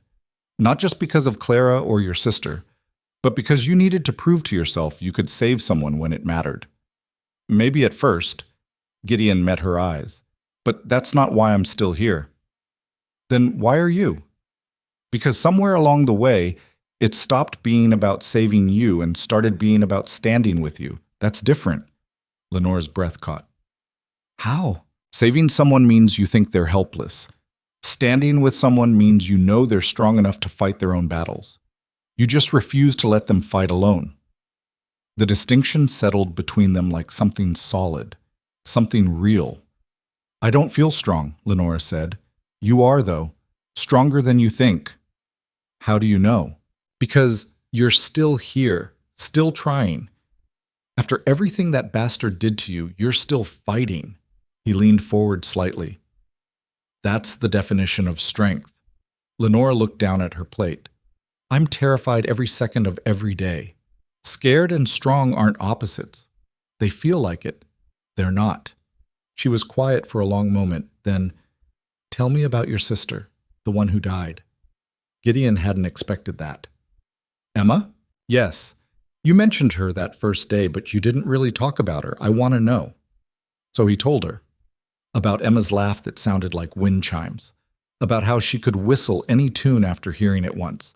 About the way she collected rocks from the creek and lined them up on the windowsill in order of how pretty she thought they were. About her fever and how fast it took her and the way their mother screamed when the breathing stopped. "She was 8, Gideon said. "I was 15. Old enough to understand death, but not old enough to accept it. I'm sorry. Long time ago. Still." They finished eating in silence. Afternoon bled into evening. Outside, the temperature dropped, and the sky turned the color of steel. Gideon was banking the fire for the night when he heard it, the distant sound of horses. Multiple horses. Moving fast. He froze. Listened. There. Hoofbeats on frozen ground, getting closer. "Lenora." He kept his voice calm. "Dakota needs fresh water." She looked up from the table where she'd been mending a sock. Their eyes met. Understanding passed between them instantly. "Of course," she said, setting down the sock with steady hands. "I'll take care of it right now." She moved toward the cellar door without hurrying, without showing panic. Gideon watched her disappear down the ladder, then pushed the bins back into place and scattered some loose potatoes across the floor to make it look natural. The hoofbeats were louder now, close. Gideon grabbed his rifle and moved to the door, checked that it was barred. Then he positioned himself by the window where he could see out but remain mostly hidden. 4 riders came into view through the gathering dusk. 3 men in heavy coats, rifles across their saddles. And 1 man in a dark suit who sat his horse like someone unused to riding but determined to look competent anyway. Dr. Lucien Mercer. Gideon knew without being told. Something about the way the man carried himself. That particular combination of arrogance and entitlement that came from believing the rules didn't apply to him. The rider stopped 20 feet from the cabin. Mercer dismounted with careful precision, adjusting his coat and hat. Even from a distance, Gideon could see he was handsome in a polished way, clean-shaven, well-groomed, the kind of man who looked trustworthy at first glance, which made him more dangerous, not less. Sheriff Cutler was one of the other riders. He dismounted too, hand resting on his pistol in a way that was meant to be casual, but came across as threatening. "Hail!" Cutler called out. "We know you're in there. Come out and talk." Gideon stayed where he was, made them wait. "Hail! Don't make this difficult." After a long moment, Gideon unbarred the door and stepped outside. The rifle stayed in his hands, pointed at the ground, but ready. "Sheriff," he said evenly, "bit late for a social call." "This isn't social." Cutler nodded toward Mercer. "Dr. Mercer here has reason to believe you're harboring a fugitive, woman named Lenora Voss. Don't know anyone by that name." "He's lying," Mercer said. His voice was smooth, educated, the kind of voice that was used to being believed. "I have reliable information that she's been seen in this area, and your behavior in town suggested you know more than you're telling. My behavior in town was minding my own business. You became defensive when asked about Miss Voss. I became defensive because a stranger was asking questions that weren't his concern." Mercer's expression didn't change, but something cold flickered in his eyes. "Miss Voss is very much my concern. She's a patient of mine, deeply disturbed, dangerous to herself and others. She escaped from my facility during a tragic fire, and I've been searching for her ever since." "That's so. I have documents, medical records, proof of her condition, and my legal authority to remand her to my care." He pulled a folder from his coat. "If you're sheltering her, you're breaking the law. Convenient how you got all those documents ready. I came prepared because I knew what I'd find." Mercer took a step closer. "Mr. Hale, I understand you may feel sympathy for Miss Voss. She can be quite convincing when she wants to be, but I assure you she's told you nothing but lies." His voice took on a concerned tone. "The stories she tells, about abuse, about torture, they're delusions, symptoms of her illness. She believes them completely, which makes them very persuasive, but they're not real. Funny how her delusions line up pretty well with reality." "I'm sorry?" "The brand, for instance. That delusional too?" Mercer's facade cracked for just a second. Then it smoothed back over. I don't know what you're referring to. Sure you don't. Cutler shifted his weight. Hale, just tell us where she is. This doesn't have to get ugly. Nothing to tell. She's not here. Then you won't mind if we search the property? Actually, I do mind. You got a warrant? Don't need one if we have probable cause. And what's your probable cause? That a doctor showed up with some papers and a story? Gideon's hand tightened on the rifle. That's not how law works, even out here. The law, Mercer said, is on my side. I have documentation, witnesses, a sheriff willing to enforce my legal rights. He smiled thinly. What do you have? Property rights, and a rifle that says you're trespassing. One of the other men, a hard-faced rider Gideon didn't recognize, spoke up. You really want to point that gun at us? There's 4 of us and 1 of you. 4 targets, Gideon corrected, and I only need to hit one to make this memorable. Is that a threat? Cutler's hand moved closer to his pistol. It's a statement of fact. The standoff stretched out. Nobody moved. Nobody backed down. Finally, Mercer spoke again, his voice taking on a different tone. Harder, less pretend concerned. Mr. Hale, I'm going to be very clear with you. That woman belongs to me. I've invested years of work in her treatment, years of research and effort that she's now throwing away because she's too weak to complete the program. His eyes were flat, empty. I will have her back, one way or another. You can hand her over now and walk away clean, or you can resist and face the consequences. Your choice. Already made my choice. Then you're a fool. Mercer remounted his horse with sharp, angry movements. We'll be back, Mr. Hale, with a warrant if necessary. And when we return, I suggest you reconsider your position, because obstructing a medical professional in the lawful recovery of his patient is a serious crime. Looking forward to it. Mercer turned his horse and rode off without another word. The other 2 men followed, leaving only Cutler. The sheriff looked at Gideon with something like regret. You should have just told us the truth. Would have made this easier on everyone. Don't recall lying. You're hiding her, we both know it. Think what you want. Cutler shook his head. I'll be back tomorrow with that warrant, and if she's here, I'm taking her in. If you try to stop me, I'll arrest you too. He paused. I don't want to do that, Hale, but I will. Do what you gotta do. The sheriff rode off, leaving Gideon standing alone in the darkening yard. He waited until the hoofbeats faded completely. Then he went back inside, barred the door, and moved the potato bins. Lenora, they're gone. She emerged from the hiding space slowly, her face pale and her hands shaking. I heard everything. Figured you did. He sounded so reasonable, so concerned. Her voice was thick. That's how he always sounded, even when he was hurting us, like he was doing it for our own good. Gideon set down the rifle and moved to her. You all right? No, but I will be. She took a shaky breath. They're coming back tomorrow. Yeah. With a warrant. That's what he said. So what do we do? Gideon looked at her.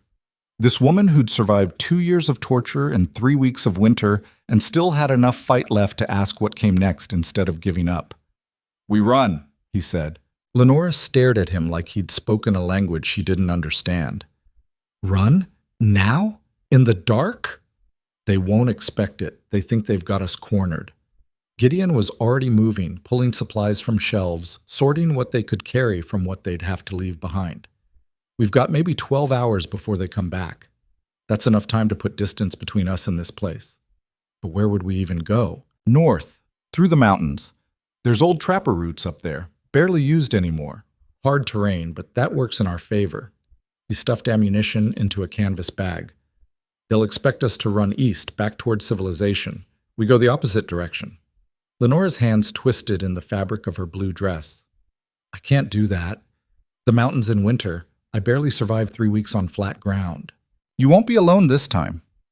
Gideon met her eyes. And you're stronger now. Fed, rested. You know how to shoot. Barely. It's enough.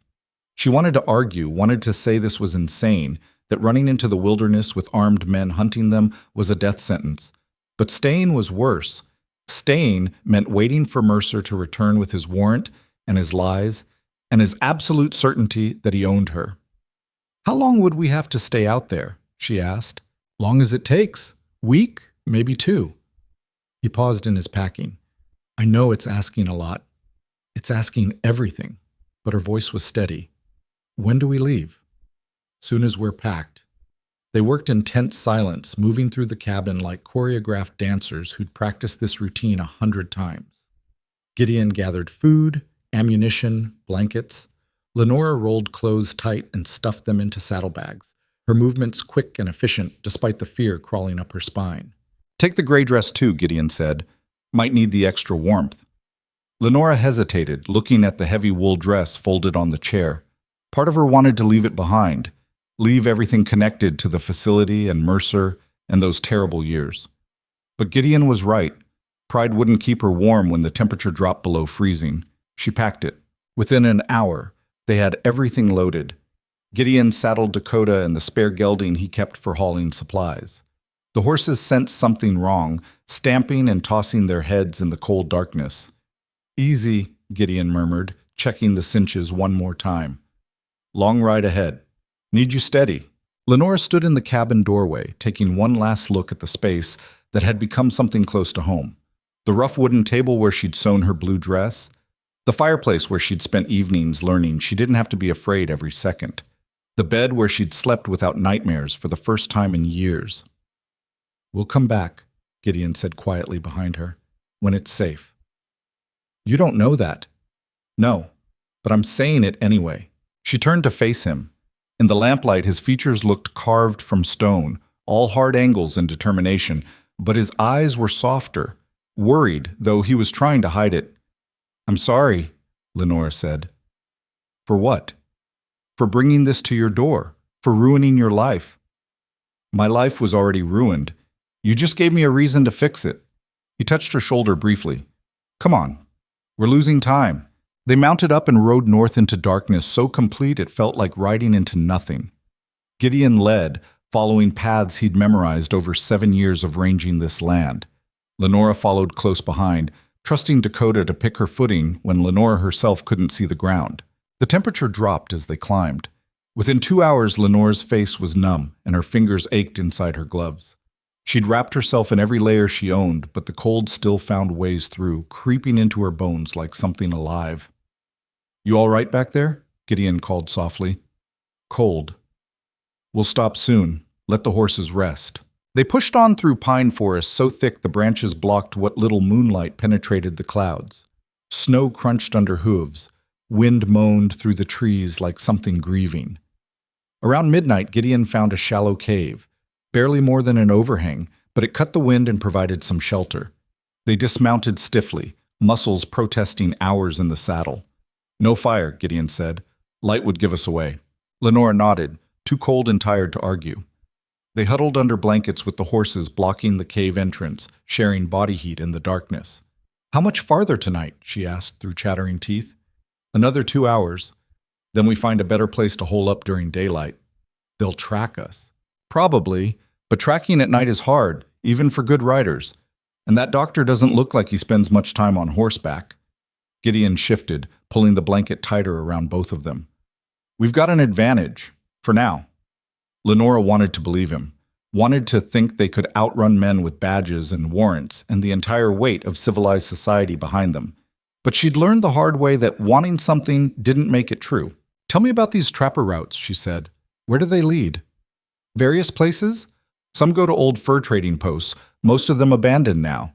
Others connect to mining camps that played out years ago." He paused. "There's one that leads to a Shoshone settlement. If we can make it that far, we might find help." "Why would they help us?" "Because they've got their own reasons not to trust white law." His voice was careful. "And because I helped one of their hunters once when he got caught in a rock slide. He said if I ever needed shelter, his people would remember." That was years ago. Some debts don't expire. They rested for 30 minutes, long enough for the horses to catch their breath and for feeling to return to Lenora's fingers. Then they mounted up again and pushed deeper into the mountains. The terrain got rougher. The trail, if it could even be called a trail, wound between boulders and stands of pine so thick they had to dismount and lead the horses through. Twice they had to backtrack when the path disappeared into deadfall or cliff faces too steep to navigate in darkness. Dawn found them high in the mountains, exhausted and half frozen, with no shelter in sight. "There," Gideon said, pointing to a cluster of rocks about a quarter-mile ahead. "Used to be a line shack up there. Probably fallen apart by now, but it's something." The shack was worse than fallen apart. 3 walls still stood, barely. The roof had collapsed on one side and snow had drifted through every gap. But it was better than nothing. They cleared enough space for the horses and themselves, then collapsed against the one solid wall. Lenore's entire body ached. Her legs felt like they might give out if she tried to stand. "We'll rest here during the day," Gideon said. "Move again tonight." "What if they catch up?" "Then we deal with it." Lenore looked at him. Really looked. His face was drawn with exhaustion, his lips cracked from cold. But his jaw was set in that stubborn line she'd come to recognize, the line that said he'd decided something and hell itself wouldn't change his mind. "You should have let me go," she said quietly. "When Mercer showed up, you should have told him I'd already left, saved yourself. We've had this conversation. I know, but I need to say it anyway. You don't owe me this. Maybe not." He pulled out some dried meat and broke it in half, handing her a piece. "But I'm doing it regardless." They ate in silence, too tired for conversation. Outside the ruined shack, the wind picked up again, howling through the rocks like something hunting. "They're coming," Lenore said. Not a question. "Yeah." "How long?" Gideon considered. "If they left at first light, tracked us through the lower trails, maybe 6 hours. Maybe less if they're pushing hard. So we sleep in shifts. You sleep, I'll keep watch." "Gideon, non-negotiable. You're dead on your feet." His tone left no room for argument. "I'll wake you if something happens." Lenora wanted to protest, wanted to insist she could pull her own weight, but exhaustion was a physical weight pressing down on her, making even keeping her eyes open feel impossible. 2 hours, she said. "Then you sleep and I watch." "Fine." She knew he was lying, knew he'd let her sleep longer, but she was too tired to fight about it. She wrapped herself in blankets and closed her eyes, and sleep took her almost instantly. The dreams came anyway. They always did. But this time, when Mercer appeared with his scalpel and his gentle voice, Gideon was there too. Not restrained, not helpless, standing between her and the doctor with a rifle in his hands and murder in his eyes. The dream shifted, changed. Instead of the examination room, she was back in the mountains. Running. Mercer behind her, always behind her, no matter how fast she ran. She woke gasping to find Gideon's hand on her shoulder and gray afternoon light filtering through the gaps in the walls. "Easy," he said. "Just a dream." Lenore's heart was hammering. "How long was I out?" 4 hours. "You said 2. I lied. She wanted to be angry but couldn't manage it. "You need to sleep too." "I will. Just needed to make sure the area was clear first." He settled down beside her, rifle across his lap. "No signs of pursuit yet. Either they lost the trail or they're being careful. Or they're circling around to cut us off." "Always a possibility." Lenora pulled herself into a sitting position, her body protesting every movement. "I should take watch now." "You should eat something first." "I'm not—" "Lenora." His voice was patient but firm. "Eat, then watch." In that order. She ate because arguing took energy she didn't have. The food was bland and unsatisfying, but it was fuel. That's all that mattered now. After eating, she took up position by the least damaged wall, rifle resting across her knees while Gideon tried to sleep. He couldn't seem to manage it, kept shifting, eyes cracking open every few minutes to scan the perimeter before closing again. "If you don't actually sleep, this doesn't work," Lenora said. "Working on it." "Try harder." A ghost of a smile crossed his face. "Yes, ma'am." Eventually, exhaustion won out over vigilance. Gideon's breathing deepened and evened out. His face relaxed, losing some of the hard tension he carried when awake. Lenora watched him sleep and thought about how much had changed in the weeks since he'd found her in the snow. How this stranger had become the one person she trusted completely. How somewhere between target practice and quiet dinners and nightmares shared in darkness, she'd started to feel something she couldn't quite name. Not love. That word was too big, too complicated, carried too much weight from years of Mercer using it as a weapon. But something adjacent to love. Something that felt like safety, and partnership and the fragile beginning of hope. The sun was setting when she saw movement on the trail below. 4 riders, moving slowly, searching the ground for tracks. Lenora's breath caught. She touched Gideon's shoulder gently. "They're here." He was awake instantly, moving to her side with the rifle already in his hands. "Where?" "Southeast, maybe half a mile down." Gideon studied the riders through a gap in the wall. "That's them, Mercer and Cutler plus the 2 others." "What do we do?" "We wait. See if they pick up our trail or pass by." His voice was calm, methodical. "If they get close, we move, quietly. Let them search the shack while we circle around. And if they see us? Then it gets messy." They watched in tense silence as the riders picked their way up the mountain. Mercer sat his horse awkwardly, clearly uncomfortable with the terrain. Cutler led the group, eyes scanning the rocks and trees for any sign of passage. The riders were maybe 200 yards away when Cutler stopped and dismounted. He crouched low, studying something on the ground. "He found tracks," Lenora whispered. "Yeah. We need to go."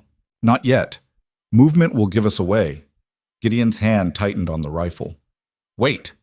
Cutler stood and pointed toward the line shack, said something to the others.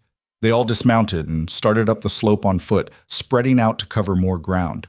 "Now," Gideon said. They moved like shadows, quiet, low, using the rocks for cover. The horses were the problem. Dakota and the gelding couldn't move silently, their hooves scraping against stone no matter how carefully they stepped. From below came a shout. One of the riders had heard them. "Go!" Gideon swung into the saddle and spurred Dakota forward.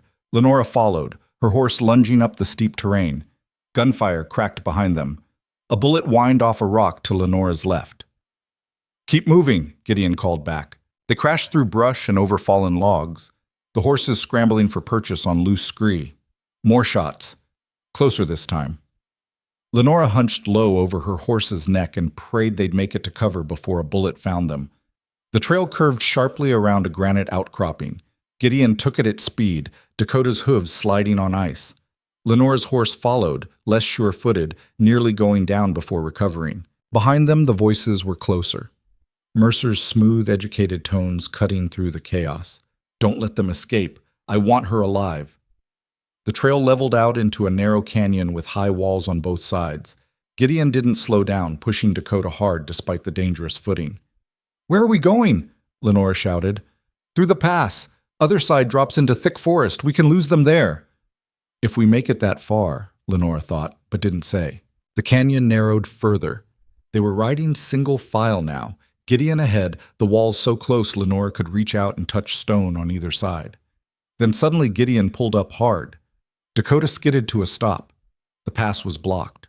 A rock slide, recent from the looks of it, had collapsed across the trail, creating a barrier 10 feet high of jumbled boulders and debris. "No," Gideon said. "No, this wasn't here before." "Can we go around?" Lenora's voice was tight with panic. "Not on horseback." He looked back the way they'd come. The voices were getting closer, maybe 5 minutes behind them. "We have to go back. Find another way." "There is no other way.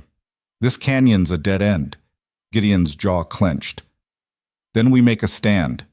He dismounted and started pulling supplies from the saddlebags, ammunition, the spare rifle, anything that might be useful in a fight. Lenore did the same, her hand shaking so badly she nearly dropped the revolver. "Listen to me," Gideon said, gripping her shoulders. "When they come through that canyon, I need you behind those rocks." He pointed to a cluster of boulders that offered some cover. "You stay down, you stay quiet, and you don't shoot unless I tell you to." "I'm not hiding while you—" "Yes, you are.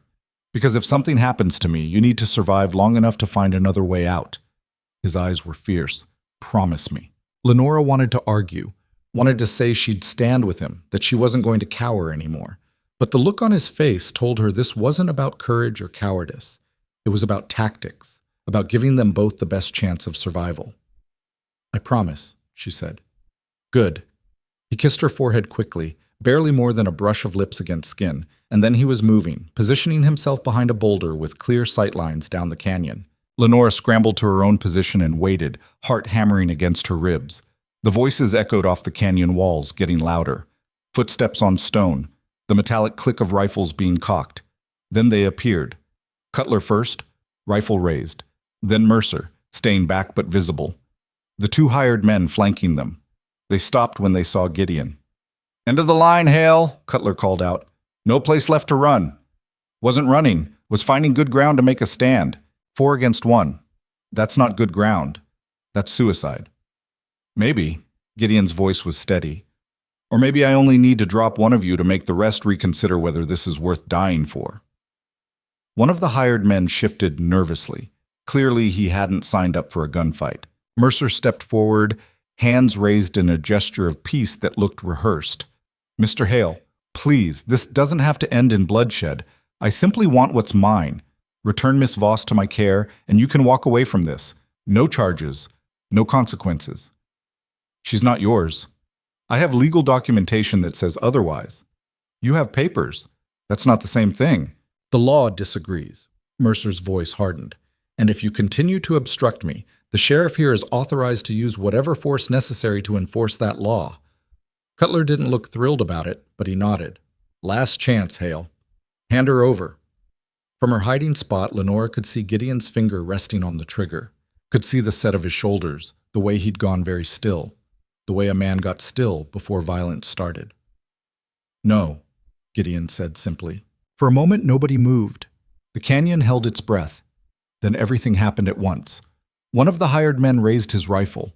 Gideon fired first. The man went down screaming, clutching his leg. Cutler and the second hired man opened fire. Bullets sparked off rocks. Gideon ducked behind the boulder, returned fire, dropped the second hired man with a shot to the shoulder. Lenora pressed herself flat against the ground, hands over her ears, trying not to scream. The gunfire paused. Smoke hung in the air, acrid and choking. "Gideon!" Lenora shouted before she could stop herself. "Stay down!" Movement to her left. Mercer using the chaos to circle around Gideon's position. He was almost to the rocks where Lenora hid, a pistol in his hand she hadn't seen before. Their eyes met.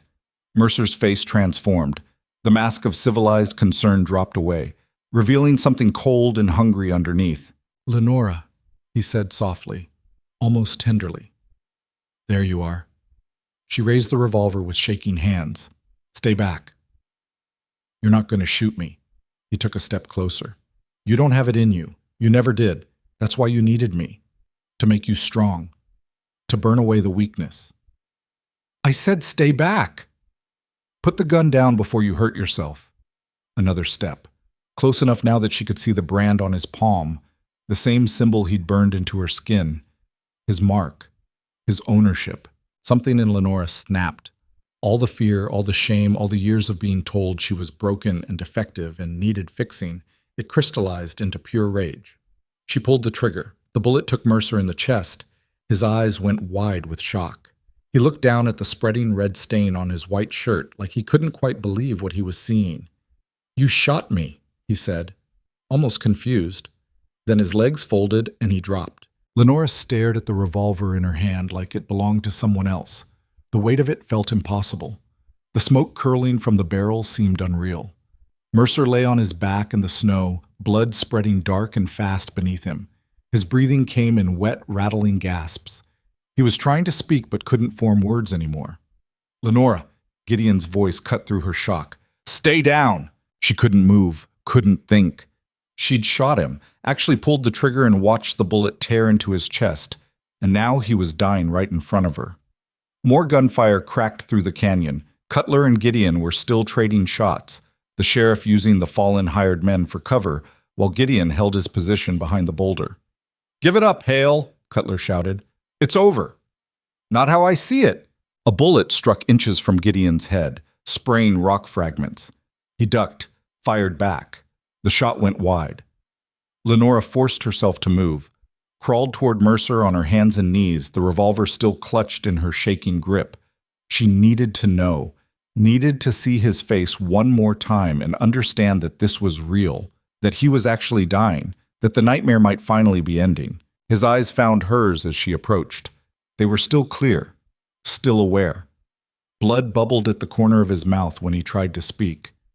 You shot me," he managed, the same words as before, but quieter now, weaker. Yes. Lenore's voice came from somewhere far away. I did. Why? The question sounded genuinely confused, like he couldn't comprehend why his property had turned on him. Because you're a monster, and monsters don't get to win. Something flickered in Mercer's eyes. Not regret, not understanding, just anger that even now, dying in the snow with his blood soaking into frozen ground, he still believed he'd been right, that everything he'd done had been justified. I was helping you, he whispered, making you better. You were breaking me. There's a difference. His hand reached toward her. Whether to grab or to plead, she'd never know. The movement stopped halfway. His eyes went glassy. The terrible wet breathing ceased. Dr. Lucian Mercer died without absolution and without understanding what he'd become. Lenora sat back on her heels and waited to feel something. Relief. Triumph. Anything. What came instead was a hollow emptiness that felt worse than fear. Lenora, move! Gideon's shout snapped her back. She scrambled toward the rocks as another volley of gunfire erupted. One of the wounded hired men had recovered enough to raise his rifle. The shot went high, missing her by feet, but it was enough to send her diving behind cover next to Gideon. You hit? He asked without taking his eyes off Cutler's position. No, but Mercer's dead. I killed him. Gideon glanced at her quickly, then back to the fight. Good. That's it? Good? What else is there to say? He was trying to take you back to that place. Now he can't. He fired twice more. We'll deal with the rest later. Right now, we need to survive this. Cutler's voice echoed off the canyon walls. Hale, your friend just killed a respected physician. That's murder. You hear me? Murder. It's self-defense, Gideon called back. He came at her armed. That's not what my report will say. Then your report's a lie. Doesn't matter, Cutler sounded almost regretful. I got witnesses. You got bodies. Law's on my side. The terrible truth of it settled over Lenora like snow. Even dead, Mercer was still winning. His reputation, his connections, his carefully constructed image of respectability, all of it would outlive him. The law would side with the dead doctor over the disturbed patient who'd killed him. She and Gideon would hang for this. We need to go, she said urgently. Now, while they're pinned down. Where? That rock slide's got us trapped.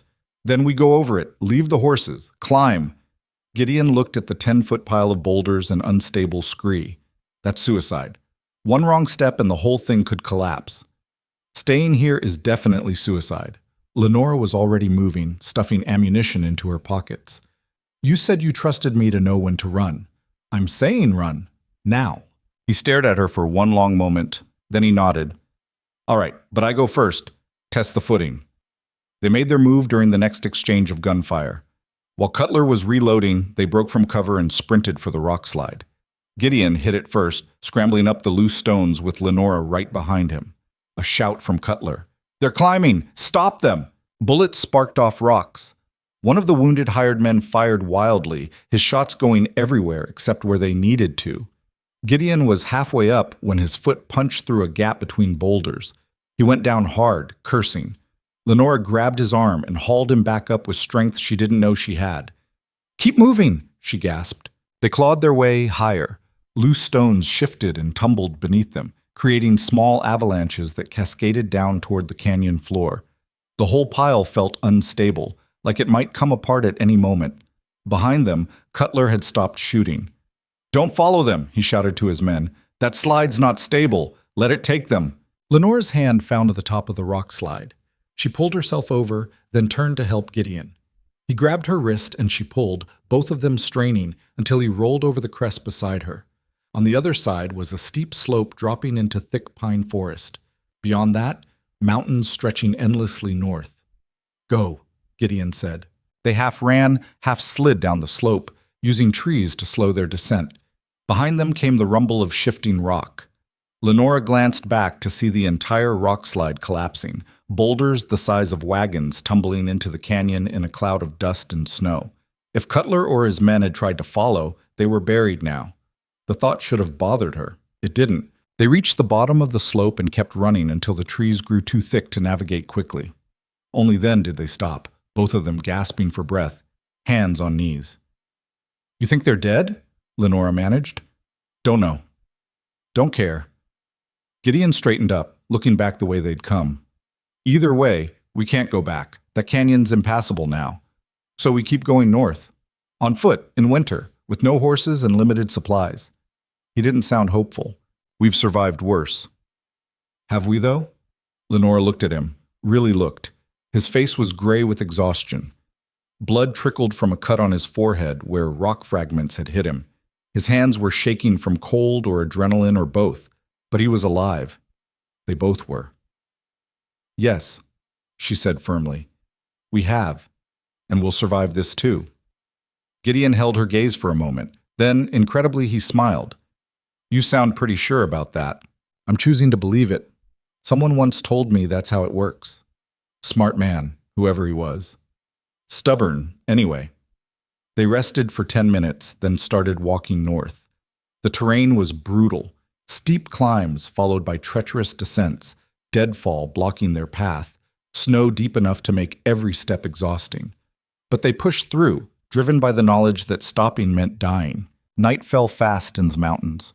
One moment there was gray twilight, the next complete darkness. They stumbled forward by feel, hands outstretched, praying they wouldn't walk off a cliff. We need to stop, Gideon said finally. Can't keep going blind. They found shelter in a cluster of pine trees dense enough to block some of the wind. No fire. Too risky, too visible. Just blankets and body heat, and the grim determination not to freeze to death before morning. Huddled together in the darkness, Lenora spoke quietly. I killed him. I know. I pulled the trigger and watched him die, and I didn't feel anything. No guilt, no satisfaction. Just empty. Gideon was quiet for a moment. That's normal. After. The feelings come later. What if they don't? What if I'm broken the way he always said I was? You're not broken. You're traumatized. There's a difference. His arm tightened around her shoulders. Give yourself time. The guilt or relief or whatever it turns out to be, it'll show up when you're ready to handle it. And if I never feel guilty, if part of me is glad he's dead, then that part of you is smart. He was trying to destroy you. You stopped him. That's not murder. That's survival. Lenora wanted to believe him, wanted to think she could live with what she'd done without it poisoning everything good she might build afterward. Thank you, she said, for not judging me. Nothing to judge. They slept in shifts, or tried to. The cold made real sleep impossible. Mostly they dozed in intervals, jerking awake whenever the wind shifted or branches cracked under the weight of snow. Morning came slowly, revealing a landscape so white and featureless it looked like the world had been erased overnight. How far to the Shoshone settlement? Lenora asked through chattering teeth. 2 days, maybe 3 if the weather stays bad. You think they'll actually help us? Won't know till we ask. Gideon pulled her to her feet. But it's the only chance we've got. They walked all day, stopping only when necessary. The sun never quite broke through the clouds, leaving everything cast in gray half-light. Lenora's legs burned with exhaustion. Her feet had gone numb hours ago. But she kept moving because stopping meant giving up, and she'd come too far to quit now. That night they found better shelter, a small cave that went back about 15 feet and stayed dry despite the snow falling outside. Gideon risked a tiny fire, just enough to warm their hands and dry their clothes slightly. Tell me something, Lenora said, watching flames dance across stone. If we'd met under different circumstances, normal circumstances, would you have even noticed me? What kind of question is that? An honest one. If I'd walked into a store where you were shopping or passed you on the street, would you have looked twice? Gideon considered carefully. Probably not. Not because of how you look, but because I spent 7 years trying not to notice anyone. Keeping my head down, staying invisible. He paused. But those weren't normal circumstances. And I did notice you, so the hypothetical doesn't matter. Humor me. All right? If things had been different, if I'd met you in a normal town under normal conditions, he looked at her directly. Yeah. I think I would have noticed. You've got this thing, this way of moving through the world like you're apologizing for taking up space. Always would have made me want to tell you to stop, to stand up straight and claim your ground. That's not very romantic. You asked for honest, not romantic. Despite everything, Lenora laughed. Fair enough. They sat in companionable silence while the fire burned down to coals. Outside, the snow had stopped. Stars were visible through gaps in the clouds, thousands of them, bright and cold and indifferent to human suffering. Gideon? Lenora's voice was soft. What happens after? Assuming we survive this. Assuming we make it to the settlement and they help us. What then? Haven't thought that far ahead. Try. He was quiet for a long time. I don't know. Can't go back to the cabin. Cutler knows about it now, assuming he survived. Can't stay with the Shoshone forever. Eventually, we'd have to figure out somewhere new to go. Somewhere nobody knows our faces or the story. That's running again. Yeah, but this time we'd be running together. That's different. Lenora turned that over in her mind. You do that? Leave everything you've built? Start over somewhere else? Built what? A cabin that's probably been searched and marked by now? 7 years of hiding from a past that was always going to catch up eventually? He shook his head. That wasn't a life. It was just waiting. For what? I don't even know anymore. And now? Now, I've got a reason to stop waiting, to actually build something worth keeping. He met her eyes. If you want to, that is. This doesn't have to be permanent. Once you're safe, once the immediate danger passes, you could go anywhere. Do anything. You're not obligated to. I want to, Lenore interrupted. Whatever comes next, wherever we end up. I want to build it with you. The admission hung between them, fragile and honest. Gideon reached out and took her hand, not to comfort or reassure, but just to connect, to acknowledge that something had shifted between them in these weeks of survival and fear and choosing each other over and over. All right then, he said simply. We'll figure it out together. They slept close that night, sharing warmth and the quiet certainty that whatever happened next, they wouldn't face it alone. The Shoshone settlement appeared on the afternoon of the third day. It wasn't much, maybe 20 structures scattered across a sheltered valley, smoke rising from cooking fires, the sound of children playing in the snow. But to Lenora it looked like salvation. They approached slowly, hands visible, weapons deliberately left behind in the tree line. 2 men saw them coming and moved to intercept, speaking quickly in their own language, while studying the strangers who'd appeared out of the mountains half-frozen and desperate. I'm looking for someone, Gideon said carefully. A hunter. I helped him 5 years ago after a rock slide. He said, one of the men held up a hand, said something to his companion, who ran toward the center of the settlement. 5 minutes later, a man emerged from one of the larger structures. He was older than Gideon remembered, his hair streaked with gray now, but his eyes were sharp and knowing. He studied Gideon's face for a long moment. Then recognition dawned. You, he said in heavily accented English. From the rocks. The falling. Yes, you said if I needed help. I remember. The hunter's eyes moved to Lenora, taking in her exhaustion, her fear, the way she stood close to Gideon like she might collapse without his presence. You need shelter. Yes, and protection. There are men hunting us. White law. The hunter's expression didn't change. You kill someone? Gideon hesitated. Lying would be easier, but this man deserved truth. She did. A doctor who imprisoned and tortured her for years. He came after her. She defended herself. The hunter looked at Lenora. This is true? Yes, she said quietly. I shot him. He's dead because of me. Good. The word was flat, final. Men who torture women are not men. They are animals. You did right thing. He turned to Gideon. How long you need stay? As long as you'll have us, until we can figure out where to go next. The hunter nodded once. You can stay. We do not help white law. They take our land, kill our people, break their promises. If they come looking, we have not seen you.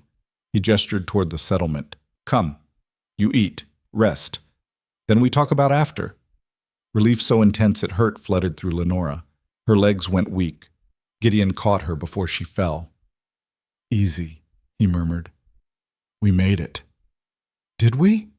Her voice was shaky. Or is this just the next thing we have to survive? Maybe both. But we're alive. That counts for something. They were given shelter in a small structure near the edge of the settlement. It wasn't much, dirt floor, hide walls, a fire pit in the center, but it was warm and dry and safe.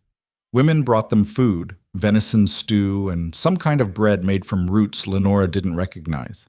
They ate like they'd been starving, which wasn't far from the truth. Afterward, Lenora sat by the fire and finally let herself feel everything she'd been holding back. The fear, the exhaustion, the strange, hollow triumph of having killed the man who'd spent years destroying her. The guilt that she didn't feel more guilt. The relief that it was over mixed with the terror that it might not be. That Cutler could still be alive and hunting them.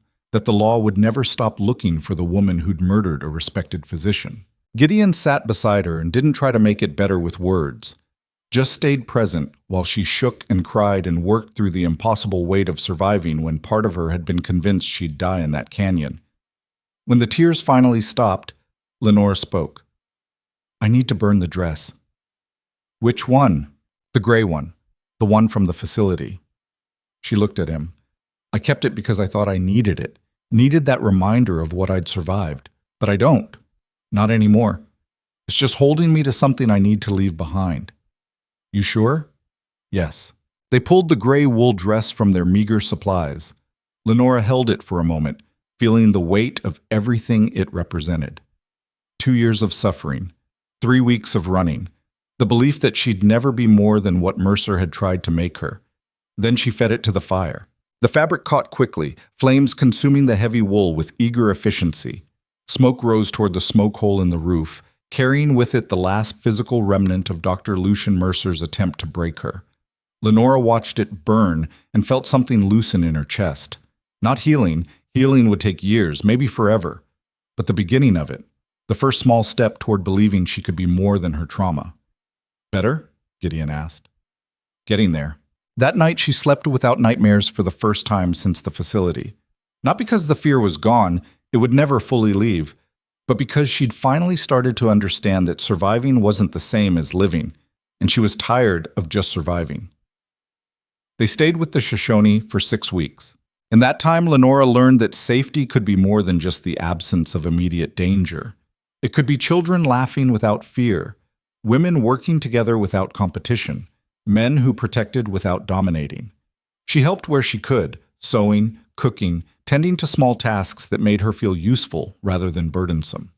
The women accepted her without judgment, some of them sharing their own stories of violence survived and lives rebuilt. Gideon worked alongside the men, hunting and gathering wood and doing the kind of hard physical labor that had always grounded him. At night, he and Lenora would sit by their fire and talk about nothing important. The weather, what they'd eaten, small observations about the world around them. Slowly, carefully, they were learning how to be people instead of just survivors. News came eventually, carried by a trader who'd passed through Sweetwater. Sheriff Cutler had survived the rock slide, along with one of the hired men. The other was dead, buried under tons of rock and snow. Cutler was telling everyone who'd listen about the fugitives who'd murdered Dr. Mercer and fled into the mountains. There was a warrant, a reward. The whole territory would be watching for them. "So we can't go back," Lenora said after hearing the news. "Not a question." "No, we can't." "Where then?" Gideon pulled out a map he'd been studying for weeks. "California? Oregon, maybe? Somewhere far enough that our names don't mean anything. Where we can start fresh." "New names?" "If we're smart." Lenora looked at the map, at all that empty space representing places she'd never seen, lives she'd never imagined. "Who do you want to be when we get there?" "Someone who builds things instead of hiding. You?" "Someone who takes up space without apologizing for it." They left in early spring when the mountain passes had cleared enough to travel safely. The Shoshone gave them supplies, horses, directions to trails that would take them west without passing through towns where their faces might be recognized. The hunter who'd remembered Gideon's kindness clasped his arm in farewell. "You're always welcome here," he said. "If white man's law becomes too much, you come back." "Thank you for everything. We pay our debts, same as you." He looked at Lenora. "You are strong, stronger than you think. Do not let fear make you small again." Lenora nodded, not trusting her voice. They rode west through mountains still capped with snow, through valleys beginning to bloom with early wildflowers. through forests so thick they blocked out the sun. Sometimes they passed other travelers and had to invent stories about where they were going, who they were running from. Most people didn't ask too many questions. The frontier was full of people reinventing themselves. 6 weeks into the journey, they stopped in a small settlement to resupply. While Gideon dealt with the general store, Lenora wandered toward the church. Not to pray, but because the building had a notice board where people posted news. One notice caught her eye. A small item from an Eastern newspaper, badly water-stained but still legible. Medical facility fire claims multiple victims. Investigation into Dr. Lucian Mercer's treatment methods underway. Lenora's hand shook as she read the article. The fire that had allowed her to escape had been more destructive than she'd known. The basement where Mercer kept his worst patients had collapsed entirely. They'd found remains, evidence of abuse, records that proved everything Lenore had claimed about the torture disguised as treatment. The Philadelphia Medical Board had launched an investigation. Mercer's reputation was being dismantled piece by piece. The survivors, those few who'd lived through his treatments, were finally being heard. And there, at the bottom, Miss Lenora Voss, missing since the fire, is sought as a witness, not a suspect. Authorities believe she may have valuable information about Dr. Mercer's practices. Lenora read it 3 times to make sure she'd understood. Not a murderer. A witness. The charges wouldn't disappear. She'd still killed Mercer in that canyon. But the context had changed. The world was starting to understand what he'd really been. She found Gideon and showed him the article. "This changes things," he said carefully. "Does it? You could go back, testify, help make sure this never happens to anyone else." Lenore considered that.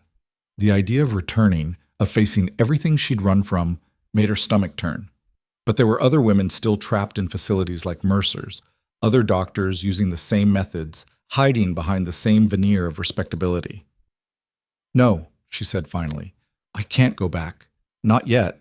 Maybe never." She looked at Gideon. "But I could write letters, document everything I remember, send it to the investigators anonymously. Would that be enough?"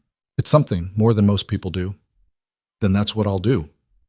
They continued west.